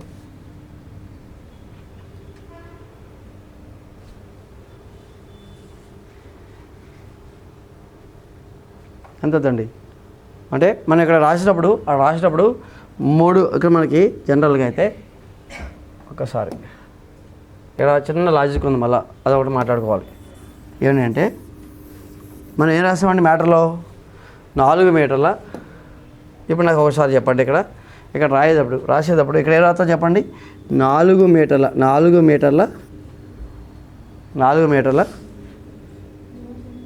3 సెంటీమీటర్ల వరకు రాసాం. 4 మీటర్ల 3 సెంటీమీటర్లు రాసాం. మళ్ళీ ఒకసారి జాగ్రత్త చూడాలి, ఇక్కడ 4 మీటర్ల 3 సెంటీమీటర్లు అవునే కదండి. కానీ టోటల్గా వాడు ఏమన్నాడు, మీటర్లో మార్చమాడు. ఇప్పుడు మీటర్లో మార్చాడు కాబట్టి ఇవి 4 మీటర్లు ఇక్కడే ఉన్నాయి కాబట్టి 4 మీటర్లు ప్లస్ 3 సెంటీమీటర్లు కదండి. అక్కడ 3 సెంటీమీటర్ల మీటర్లకు మార్చి చూద్దామండి. అప్పుడు మనం కొద్దిగా ఇచ్చేద్దామండి. 3 సెంటీమీటర్ల మీటర్లకు మార్దాం. ఒక్కసారి నాకు ప్లేస్ లేదని మళ్ళీ అరేంజ్ చేశాను. ఇక్కడ ఒకసారి చూడండి. ఇప్పుడు దీన్ని జాగ్రత్త చూద్దాం. మనకి ఎంత కనిపించేస్తున్నాడు కాబట్టి అక్కడ 4 మీటర్లను ఇలాగే ఉంచండి. 4 మీటర్లు ఇలా ఉంచండి. సెంటీమీటర్లను మీటర్లకు మార్చాలంటే దేంతో భాగిస్తాం? సో 3/100 పెడితే ఏమవుతుంది, మీటర్లు అవుతుంది. సో కాబట్టి ఇప్పుడు ఏమవుతుంది, 4 మీటర్స్ ప్లస్ ఎంత అవుతుంది, 0.03 అవుతుంది. అంటే అప్పుడు మనకు ఆన్సర్ ఎంత అవుతుంది, 4.03. అంటే సెకండ్ ఆప్షన్ వస్తుందండి. ఓకే అండి, సెకండ్ ఆప్షన్ 4.03. సో ఈ ఆప్షన్ ఉండదు. ఏంటి అంటే వాడు అన్ని మీటర్లో మార్చున్నాడు కాబట్టి ఇక్కడ కీలకమండి. ఇక్కడ మనం కంగారులో డైరెక్ట్గా పెడతాం. ఏమన్నాడండి అంటే సో 3 సెంటీమీటర్లను మీటర్లకు మార్చండి. మీటర్లకు మార్చండి. 3 సెంటీమీటర్స్ ఈజ్ డివైడెడ్ బై 100 అండి. అక్కడ మనం సో ఎగ్జామ్ హాల్లో ప్రశాంతంగా ఉన్నామా లేదా కన్ఫ్యూజ్ అవుతామా లేదనేది వాడు అడిచాడు. మనం ఓవర్ లుక్లో ఏం చేస్తామండి, డైరెక్ట్గా పెట్టేస్తామండి. 3/100 వేయండి. ఇక్కడ 3/100 వేయండి. ఇది ఒక కీలకమండి. ఈ స్టెప్ ఒకటే, ఆ స్టెప్ రావాలి. 4 మీటర్స్ 3 సెంటీమీటర్స్ని 3ని 100తో భాగించండి. అప్పుడు మనకు క్లారిటీ వస్తుంది. 4.3 మీటర్స్. జనరల్గా మ్యాటర్లో రాయాలనుకోండి, మ్యాటర్లో రాస్తే ఏం చేస్తామండి, 4 మీటర్స్ ఇంటూ 3 సెంటీమీటర్స్ రాస్తామండి మ్యాటర్లో అయితే. కానీ మ్యాటర్లో కాదు, అక్కడ రావస్తుంది. మ్యాటర్లో రమ్మడం 4 అదే ఆప్షన్లో మ్యాటర్లో ఇవ్వలేదండి. మ్యాటర్లో రాస్తే ఏం రాస్తాం చెప్పండి, మ్యాటర్లో రాయాలంటే ఇక్కడతో ఆపేస్తామండి. అప్పుడు ఏం చేస్తాం, 4 మీటర్ల 3 సెంటీమీటర్లు రాస్తాం. ఎలా రాస్తామండి, 4 మీటర్ల 3 సెంటీమీటర్లు. కానీ క్వశ్చన్ ఏమడిగాడు లాస్ట్లో, ఆప్షన్లో ఇచ్చి పైన మీటర్లో చెప్పన్నాడు, అన్నీ మీటర్లో అన్నాడు. కాబట్టి సెంటీమీటర్లను కూడా ఏం చేయాలండి అండి, మీటర్లోకి మార్చండి. మీటర్లోకి మార్చి జాగ్రత్తగా తీసండి. 4.03.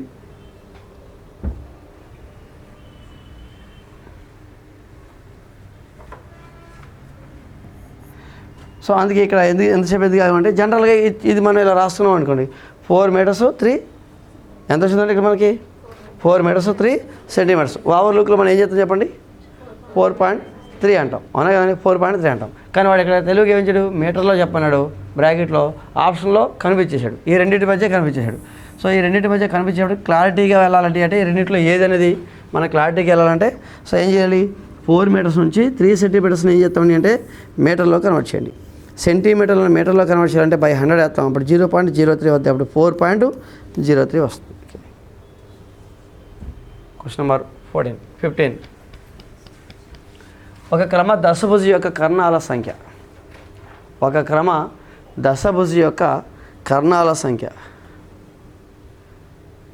కర్ణాల సంఖ్యకి ఫార్ములా చెప్పండి. కర్ణాల సంఖ్యకు formula n into n - 3/2. So దేనికైనా సరే కర్ణాల సంఖ్యకు ఫార్ములా n ఇంటూ n - 3/2. కర్ణాలు దశభుజి అన్నాడు. దశభుజి అంటే n వాల్యూ 10 అండి. దశభుజి అంటే దశ అంటే 10, n వాల్యూ 10. ఈ ఫార్ములాలో 10 పెట్టండి. 10 ఇంటూ 10 - 3/2. సో 2 దీంట్లో 5 సార్లు పోద్ది. సో కాబట్టి 5 ఇంటూ 7, 5 ఏళ్ళ 35.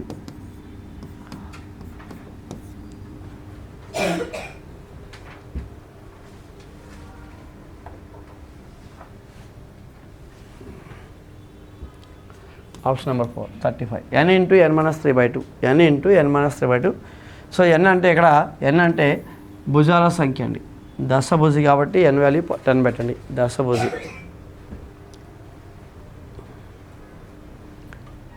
n into n - 3/2. Next question అండి. Question number 16. 10,000కు 10% వడ్డీ రేటులో సంవత్సరానికి వడ్డీ తిరగగట్టు పద్ధతిన 2 సంవత్సరాలకు అయ్యే చక్ర వడ్డీ ఎంత? 10,000 అండి. 10,000కు 10% వడ్డీ రేటుతో సంవత్సరానికి వడ్డీ రేటు తిరగగట్టు పద్ధతిన 2 సంవత్సరాలకు అయ్యే చక్ర వడ్డీ ఎంత?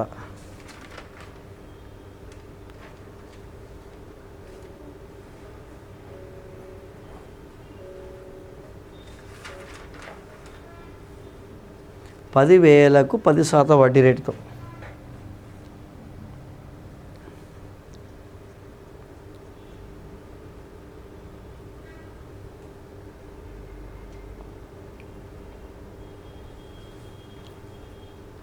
పదివేలకు 10% వడ్డీ రేటుతో సంవత్సరానికి వడ్డీ తిరగగట్టు విధానంలో సంవత్సరానికి వడ్డీ తిరగగట్టు పద్ధతిన 2 సంవత్సరాలకు అయ్యే చక్ర వడ్డీ ఎంత అన్నాడు. చక్ర వడ్డీ లెక్కలు ఫార్ములాస్ చేసామనుకోండి ఎక్కువ అయిపోద్ది కాబట్టి ఫార్ములాస్ చేయకూడదు. ఎప్పుడు కూడా 10,000 రూపాయలు అప్పు తీసుకున్నాండి. 10,000 రూపాయలు అప్పు తీసుకున్నా ఇంటూ సంవత్సరానికి ఒక బ్రాకెట్ వేయాలి. సంవత్సరానికి ఒక బ్రాకెట్ వేసుకోవాలి. ఫస్ట్ ఇయర్ ఎంతని అంటే 10,000 రూపాయల పైన ఏమిటంటే వడ్డీ అంటే పెరిగితే తగ్గిద్దండి. పెరిగిద్ది కాబట్టి 1 + 10/100 ఇంటూ 1 + 10/100. 10,000 పైన మొదటి సంవత్సరం పెరిగింది కాబట్టి 1 + 10/100, రెండవ సంవత్సరం పెరిగింది కాబట్టి 1 + 10/100. మరి ఎంత ఏమవుద్ది ఇప్పుడు? 10,000 రూపాయల పైన చక్రవడ్డీతో అగు మొత్తం వద్దండి. క్యాపిటల్ ఏ వద్దు. ఇది చేస్తే ఇది పి కదండి, ఇది పి ప్రిన్సిపల్ వేసాం. ఇప్పుడు టోటల్గా సింప్లిఫై చేస్తే ఏమవుతుంది మనకి? క్యాపిటల్ ఏ వద్దండి, క్యాపిటల్ ఏ వద్దు. కాబట్టి సింప్లిఫై చేస్తాను ముందు 10,000 ఇంటూ 10,000 ఇంటూ 110/100 ఇంటూ 110/100. సో 0000 కింద క్యాన్సిల్ చేసేయండి. క్యాన్సిల్ చేస్తే 11 121. సో 00 12,100 అండి. ఈ 12,100 ఏంటండి? ఇది క్యాపిటల్ ఏ, క్యాపిటల్ ఏ. దేర్ఫోర్ క్యాపిటల్ ఏ ఎంత వచ్చిందండి? 12,100. పి అప్పు తీసుకున్నది ఎంత అండి? 10,000. అప్పు తీసుకుని 10,000 అండి, 10,000. సో 10,000 అప్పు తీసుకున్నారు. 2 సంవత్సరాల తర్వాత 12,100 పే చేశారు. అంటే ఎంత ఎక్స్ట్రా పే చేశారు? 2,100. ఆ 2,100 ఏమంటామండి? చక్ర వడ్డీ అంటామండి. చక్ర వడ్డీ, చక్ర వడ్డీ.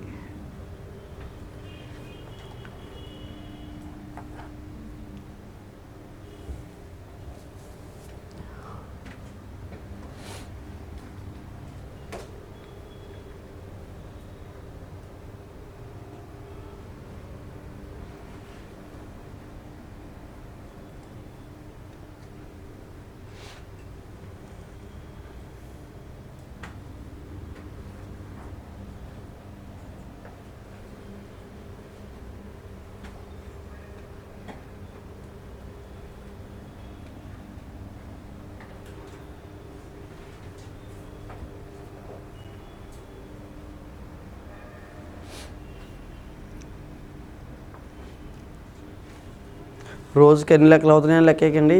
కాన్సెప్ట్ నేర్చుకోవాలి మనం, అంతే. మీరు ఆలోచించుకోండి. మీరు మనసులో ఒకసారి నేను గతంలో టెట్ రాశాను, గతంలో డిఎస్ రాశాను, అప్పుడు అన్ని పేపర్లు చేశానా అని ఎవరైనా ఆలోచించుకోండి. అన్ని పేపర్లకు సంబంధించిన బుక్స్ అయితే కొనేసాను. ఏ ఫ్యాకల్టీ తెచ్చిన బుక్ అయితే కొనేసాను. అలాగే బుక్స్ అయితే కొనేసాను. ఫ్యాకల్టీ తెచ్చిన బుక్స్ కొనేసాను, మార్కెట్లో బుక్లను కొనేసాను. బుక్ కొన్నప్పుడు వస్తున్నప్పుడు దారిలో వాసన చూసుకున్నాను. కానీ చెయ్యమండి. ఎందుకంటే ఇండివిజువల్గా ఒకలే కూర్చుంటే ఎవరు చేయరండి. నలుగురితో పాటు కూర్చున్నప్పుడు చేస్తాం ఏదైనా సరే పని. ఇండివిజువల్గా కూర్చుని మనం ఎన్ని మోడల్ పేపర్లు కొనుక్కున్నా చేద్దామని ఆశ ఉంటుంది తప్ప చెయ్యమండి. ఆ బుక్ అలాగే ఉండదు, కానీ చెయ్యం. నలుగురితో పాటు కూర్చున్నప్పుడు ఏం చేస్తామండి? ఖచ్చితంగా 1 గంటలన్నా 2 గంటలన్నా కూర్చొని చేస్తాం. అందుకనే క్లాస్లో వెళ్ళేది సో మనకు బాగా వెళ్తుంది. ఇండివిజువల్గా కూర్చొని చేసేది వెళ్దాం. మీరు ఎన్నోసార్లు ట్రై చేస్తుంటారు ఓల్డ్ పేపర్స్ చేయాలని, చేయలే. ఓకే అండి. ఇప్పుడు మనం స్టార్టింగ్ నుంచి 2002 నుంచి వస్తున్నాం, వరుసగా వస్తున్నాం. ఓకే అండి. అంతా అయిపోతాయి. 2004, 2004లో 2 టెట్లు ఉన్నాయి. 2004లో డిఎస్ ఉంది. మళ్ళీ వెనక్కి వెళ్తే 2002లో టెట్లు ఉన్నాయి, 19లో టెట్లు ఉన్నాయి. సో మనం అవన్నీ కూడా కవర్ చేసుకుంటాం. కానీ రోజుకి కొద్దిగా మాట్లాడుకుంటూ వెళ్తే మొత్తం కవర్ చేసుకుంటూ వెళ్తాం. ఓకే అండి. ఒక లెక్క చేద్దామండి. Okay 17, question number 17. 15 పరిశీలన అంశాల మొత్తము 225 అయిన దత్తాంశం యొక్క సగటు ఎంత?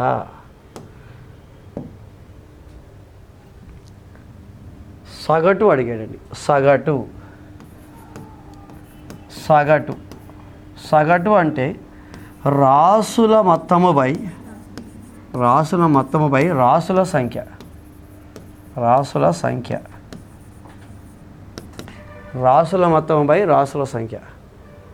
మొత్తం ఎంత ఇచ్చాడండి వాడు? డైరెక్ట్గా వాడు ఇస్తాడు, మనకు కష్టపెట్టకుండా వాడు ఇచ్చాడు. 225 బై రాసుల సంఖ్య 15 అని వాడే ఇచ్చేసాడు. కాబట్టి 15 225లో 15 సార్లు వద్ది. మళ్ళీ ఆన్సర్ ఎంత అండి? 15. Option number 2.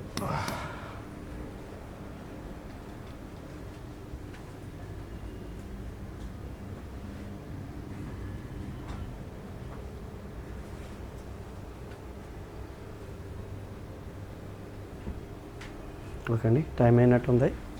వచ్చేసి మళ్ళీ రేపు కంటిన్యూ చేద్దామండి. టైం అయిందండి, 9 అయిందా? ఓకే అండి.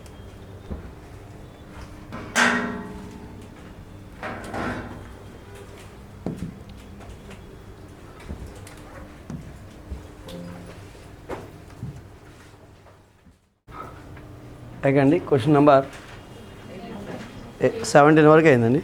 18 వచ్చండి. ఎల్ ఈజ్ ప్యారలల్ అండి, అది parallel symbol.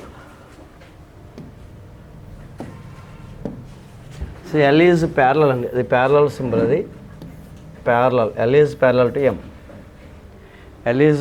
To M. N తెలియక రేఖ అయితే x + y = ఎంత? ఎంత? సో డయాగ్రామ్ క్లారిటీగా లేకపోతే డయాగ్రామ్ని వేస్తాను. x + y. సో ఇక్కడ ఇది x,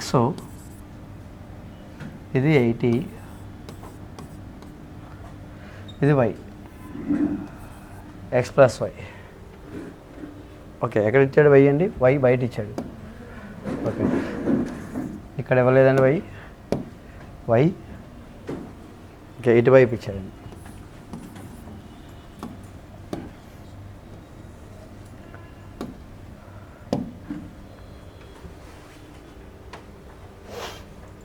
డయాగ్రామ్ అండి. డయాగ్రామ్లో x 80 y. ఇక్కడ మనకి y, 80ని చూస్తే ఏమనిపిస్తుంది మీకు? y, 80 శీర్షాభిముఖ కోణాలు, వర్టికల్లీ ఆపోజిట్ యాంగిల్స్. కాబట్టి దేర్ఫోర్ y = 80. మళ్ళా x, 80ని చూస్తే మీకు ఏమనిపిస్తుంది? తిర్యక రేఖకు ఒకే వైపున గల ఒక బాహ్య కోణము, ఒక అంతర కోణములు ఉంటాయి. ఆసన్న కోణాల జతను ఏమంటామండి? సదృశ కోణాలు అంటాం. సో సమాంతర రేఖలను ఇచ్చాడు కాబట్టి సదృశ కోణాలు ఎలా ఉండాలండి? సమానం. దేర్ఫోర్ x = ఎంతండి? 80. ఇక్కడ రాయాలి y = 80. ఎందుకైందండి? శీర్షాభిముఖ కోణాలు సమానము. ఇక్కడ శీర్షాభిముఖ కోణాలు సమానం అండి. శీర్షాభిముఖ కోణాలు సమానం. మరి ఇక్కడ ఎందుకైందండి? x = 80 ఎందుకైందండి? సదృశ కోణాలు సమానం.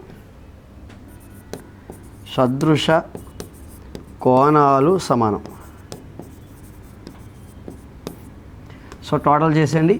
x + y = 160. Option number 4. So మనకి కోణాలు రకాలు అనేది కంప్లీట్గా వస్తే ఫాస్ట్గా చూడగానే చెప్పవచ్చండి. y 80, x 80, 80 + 80 160. పెన్ను కూడా పెట్టకలేదు, అక్కడ ఆడకు చెప్పవచ్చండి. y, 80లు 80, y శీర్షాభిముఖ కోణాలు, x, 80లు సదృశ కోణాలు.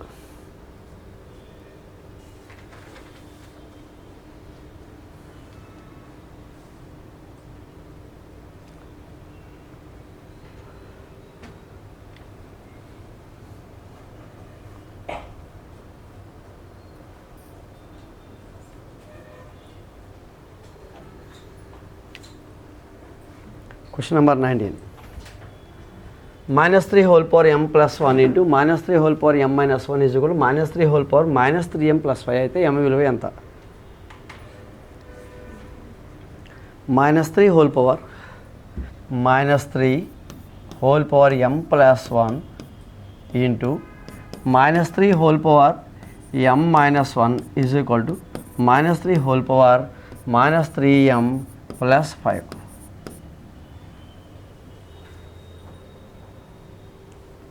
ఇక్కడ ఫార్ములా ఉంది, algebraic formula. A power m into A power n is equal to A power m plus n. Bases equal అయితే కనుక పవర్ షుడ్ బి యాడెడ్, పవర్స్ని యాడ్ చేయాలి ఖచ్చితంగా.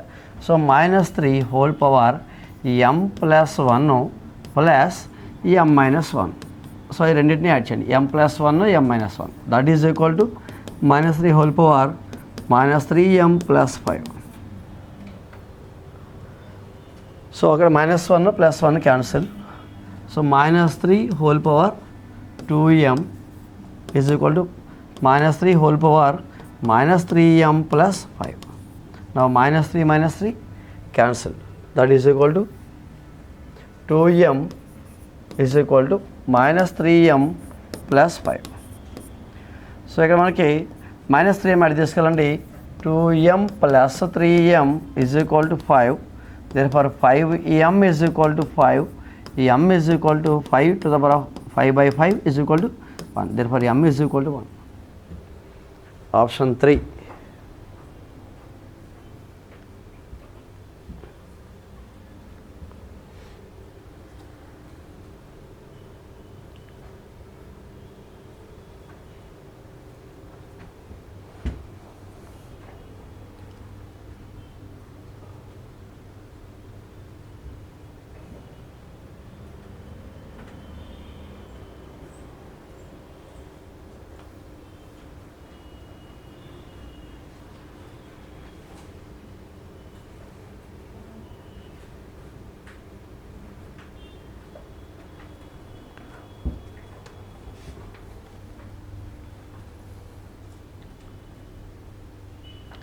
Question number 20. 100 కుండల వెల 855 అయినా 5 కుండల వెల ఎంత? సో 100 కుండల వెల 855 అయినా 5 కుండల వెల ఎంత? 100 కుండల వెల 855. దీన్ని ఎలా రాస్తాం? యూనిటరీ మెథడ్ అండి, ఏకవస్తు మార్గం. 100 కుండల వెల 855 రూపాయలండి. కుండల సంఖ్య కింద కుండల సంఖ్య వేసి రూపాయల కింద రూపాయలు వేయాలండి. Question mark. 100 కుండలు 855 రూపాయలు అయితే 5 కుండలు వెల ఎంత కావాలి? సో 100 కుండలు 855 తీసుకుని 5 కుండలు ఖరీదు. కుండల కింద కుండలు వేయాలి, రూపాయల కింద రూపాయలు వేయాలి. సో క్వశ్చన్ మార్క్ రావాలంటే క్రాస్ మల్టిప్లికేషన్ అండి. సో 855 ఇంటూ 5 బై క్వశ్చన్ మార్క్కి తిన్నగా ఉన్నది డినామినేటర్లో పెట్టాలి, బై 100. సో 5 ఏకం దీంట్లో 25 సార్లు పోతుంది, లేదా పాయింట్లు పెట్టేద్దామండి. పాయింట్లు పెట్టేద్దాం, లేదా మల్టిప్లై చేసి బై 100 వేద్దాం. మల్టిప్లై అంటే 5 5లు 25, మళ్ళీ 5 5లు 25ను 2 27, 2 5 42, 42 బై 100. సో అప్పుడు ఏమవుతుందండి? 100 కొట్టకుండా అలా ఉంచేసి సో ఈ 2 మల్టిప్లై చేసండి. 5 5లు 25, 5 5లు 25ను 2 27, 5 42, 42 బై 100. అప్పుడు ఏమవుతుంది? 42.75. సో కొద్ది త్వరగా అవుతుంది. బై 100 అలా వదిలేస్తే కొద్దిగా క్యాలిక్యులేషన్ త్వరగా అయిపోద్ది. 42.75 ఫోర్త్ ఆప్షన్ అండి.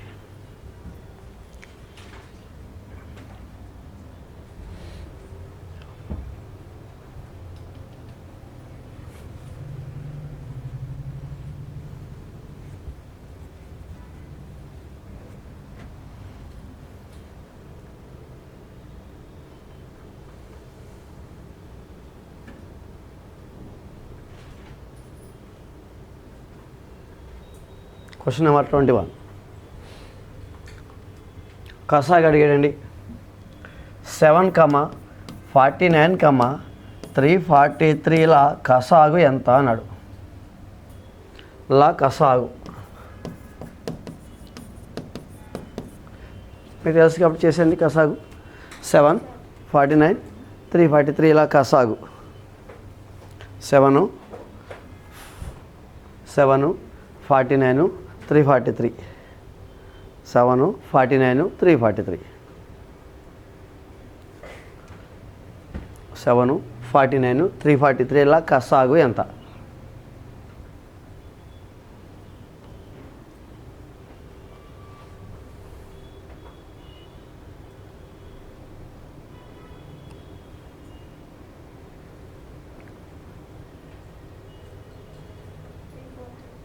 ఎంతండి? ఎంత సమయం పట్టింది మీకు? 1 minute అయిపోయిందా లేదండి? ఇప్పుడు నేనేం చేస్తాను, మన క్లాస్లో మాట్లాడుకున్నాం 749లో పద్దు కాబట్టి 7 తీస్తా, 49 దీంట్లో పద్దు తీస్తాను. ఆన్సర్ ఎంత? ఓకేనండి.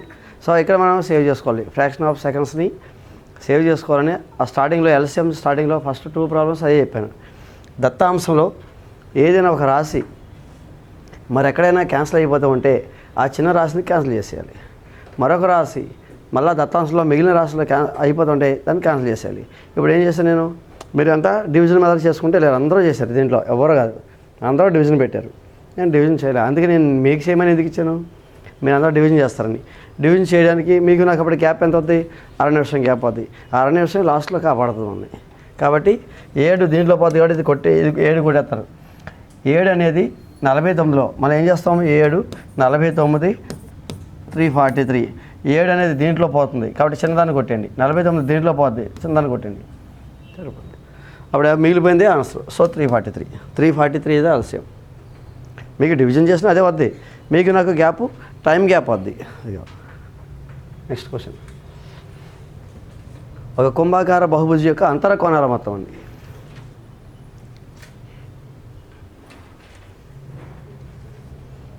ఒక కుంభాకార బహుభుజి యొక్క అంతర కోణ, షడ్భుజి అండి. ఓకే, షడ్భుజి యొక్క అంతర కోణాల మొత్తం. అంతర కోణాల మొత్తానికి ఫార్ములా అండి, అంతర కోణాల మొత్తం అండి. అంతర కోణాల మొత్తం. మన పేపర్లో బాహ్య కోణాల మొత్తం వచ్చింది 360 ఫిక్స్డ్ ఆన్సర్. బట్ అంతర కోణాల మొత్తానికి formula 2n - 4 × 90 degrees. So that is equal 2 × n అంటే షడ్భుజి అన్నాడు ఇక్కడ. షడ్భుజి కాబట్టి భుజాల సంఖ్య 6 అండి. సో n వాల్యూ 6 పెట్టాలి. So -2 × 6 -4 × 90, 2 6 12, 12 - 4 × 90 is equal to, so 12 - 4 అంటే 8 × 90 ఈజ్ ఈక్వల్ టు 720, 720. ఒక షడ్భుజి యొక్క అంతర కోణాల మొత్తము 720. సో మీరు పేపర్లో చేయడం వల్ల ఏమవుతుంది, మొన్నేమో బాహ్య కోణాలు మొత్తం నేర్చుకున్నప్పుడు అంతర కోణాలు మొత్తం నేర్చుకున్నాం. సో బహుభుజులు కాన్సెప్ట్లో ఇంపార్టెంట్ రెండే, అంతర కోణాల మొత్తం, బాహ్య కోణాల మొత్తం. సో అంతర కోణాల మొత్తానికి formula 2n - 4 × 90 degrees. So n value షడ్భుజి కాబట్టి n ప్లస్లో 6 పెట్టామండి. షడ్భుజి కాబట్టి n ప్లస్లో 6 పెట్టాం. పెట్టి సింప్లిఫై చేసుకుంటూ వెళ్తే 720. ఏంటిది, ఒక కుంభాకార బహుభుజి యొక్క అంతర కోణాల మొత్తం అండి. Next question number 23. 12 సెంటీమీటర్లు 3 సెంటీమీటర్లు 2 సెంటీమీటర్లు వరుసగా పొడవు, వెడల్పు, ఎత్తు గల దీర్ఘఘన ఘనపరిమాణమే అడిగాడు. దీర్ఘఘన ఘనపరిమాణం అండి. సో దీర్ఘఘన ఘనపరిమాణం అండి, దీర్ఘఘన ఘనపరిమాణం కావాలి. దీర్ఘఘన ఘనపరిమాణం తీసుకోండి L × B × H. L × B × H. So L value, L అంటే పొడవు అండి. పొడవు ఎంతండి అంటే సో 12 అండి ఇంటూ B వాల్యూ ఎంతండి అంటే 3 ఇంటూ H వాల్యూ ఎంతండి అంటే 2 అండి. Is equal to 3 12 36 36 72. So 72 centimetre. 72 ఘనపరిమాణం కాబట్టి ఘనపు సెంటీమీటర్ అండి, అంటే సెంటీమీటర్ క్యూబ్. 72 72. LBH ఫార్ములా దీర్ఘఘన ఘనపరిమాణము L × B × H. LBH formula వేస్తామండి. సో దీర్ఘఘన ఘనపరిమాణం ఈజ్ ఈక్వల్ టు LBH. ఆడ L ఇచ్చేసాడు, B ఇచ్చాడు, H ఇచ్చాడు. సో L BH 3 ఇచ్చాడు కాబట్టి డైరెక్ట్ ఫార్ములాలో ప్రతిక్షేపిస్తే ఆన్సర్ వస్తుంది.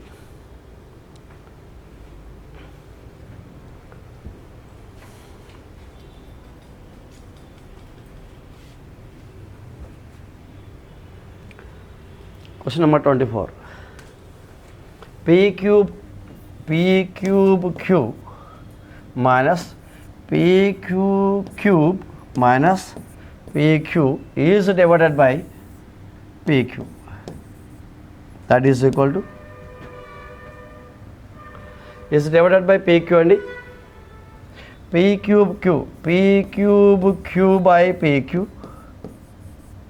minus PQ cube by PQ minus PQ by PQ. అంటే న్యూమరేటర్ని స్ప్లిట్ చేయండి. ప్రతి numerator by denominator numerator by denominator split చేసుకుంటే రండి. వచ్చి ఏం క్యాన్సిల్ అవుతుందో చూసుకోండి. క్యూ క్యాన్సిల్, పీ దీంట్లో పీ స్క్వేర్ టైమ్స్ పోతుంది, P square minus P P cancel, Q దీంట్లో క్యూ స్క్వేర్ టైమ్స్ పోతుంది, Q square, so Q square times పోతుంది, so Q square minus P Q cancel, so 1 అంటే P square minus Q square minus 1. Option number 4 P square minus Q square minus 1 అండి. Option number 4.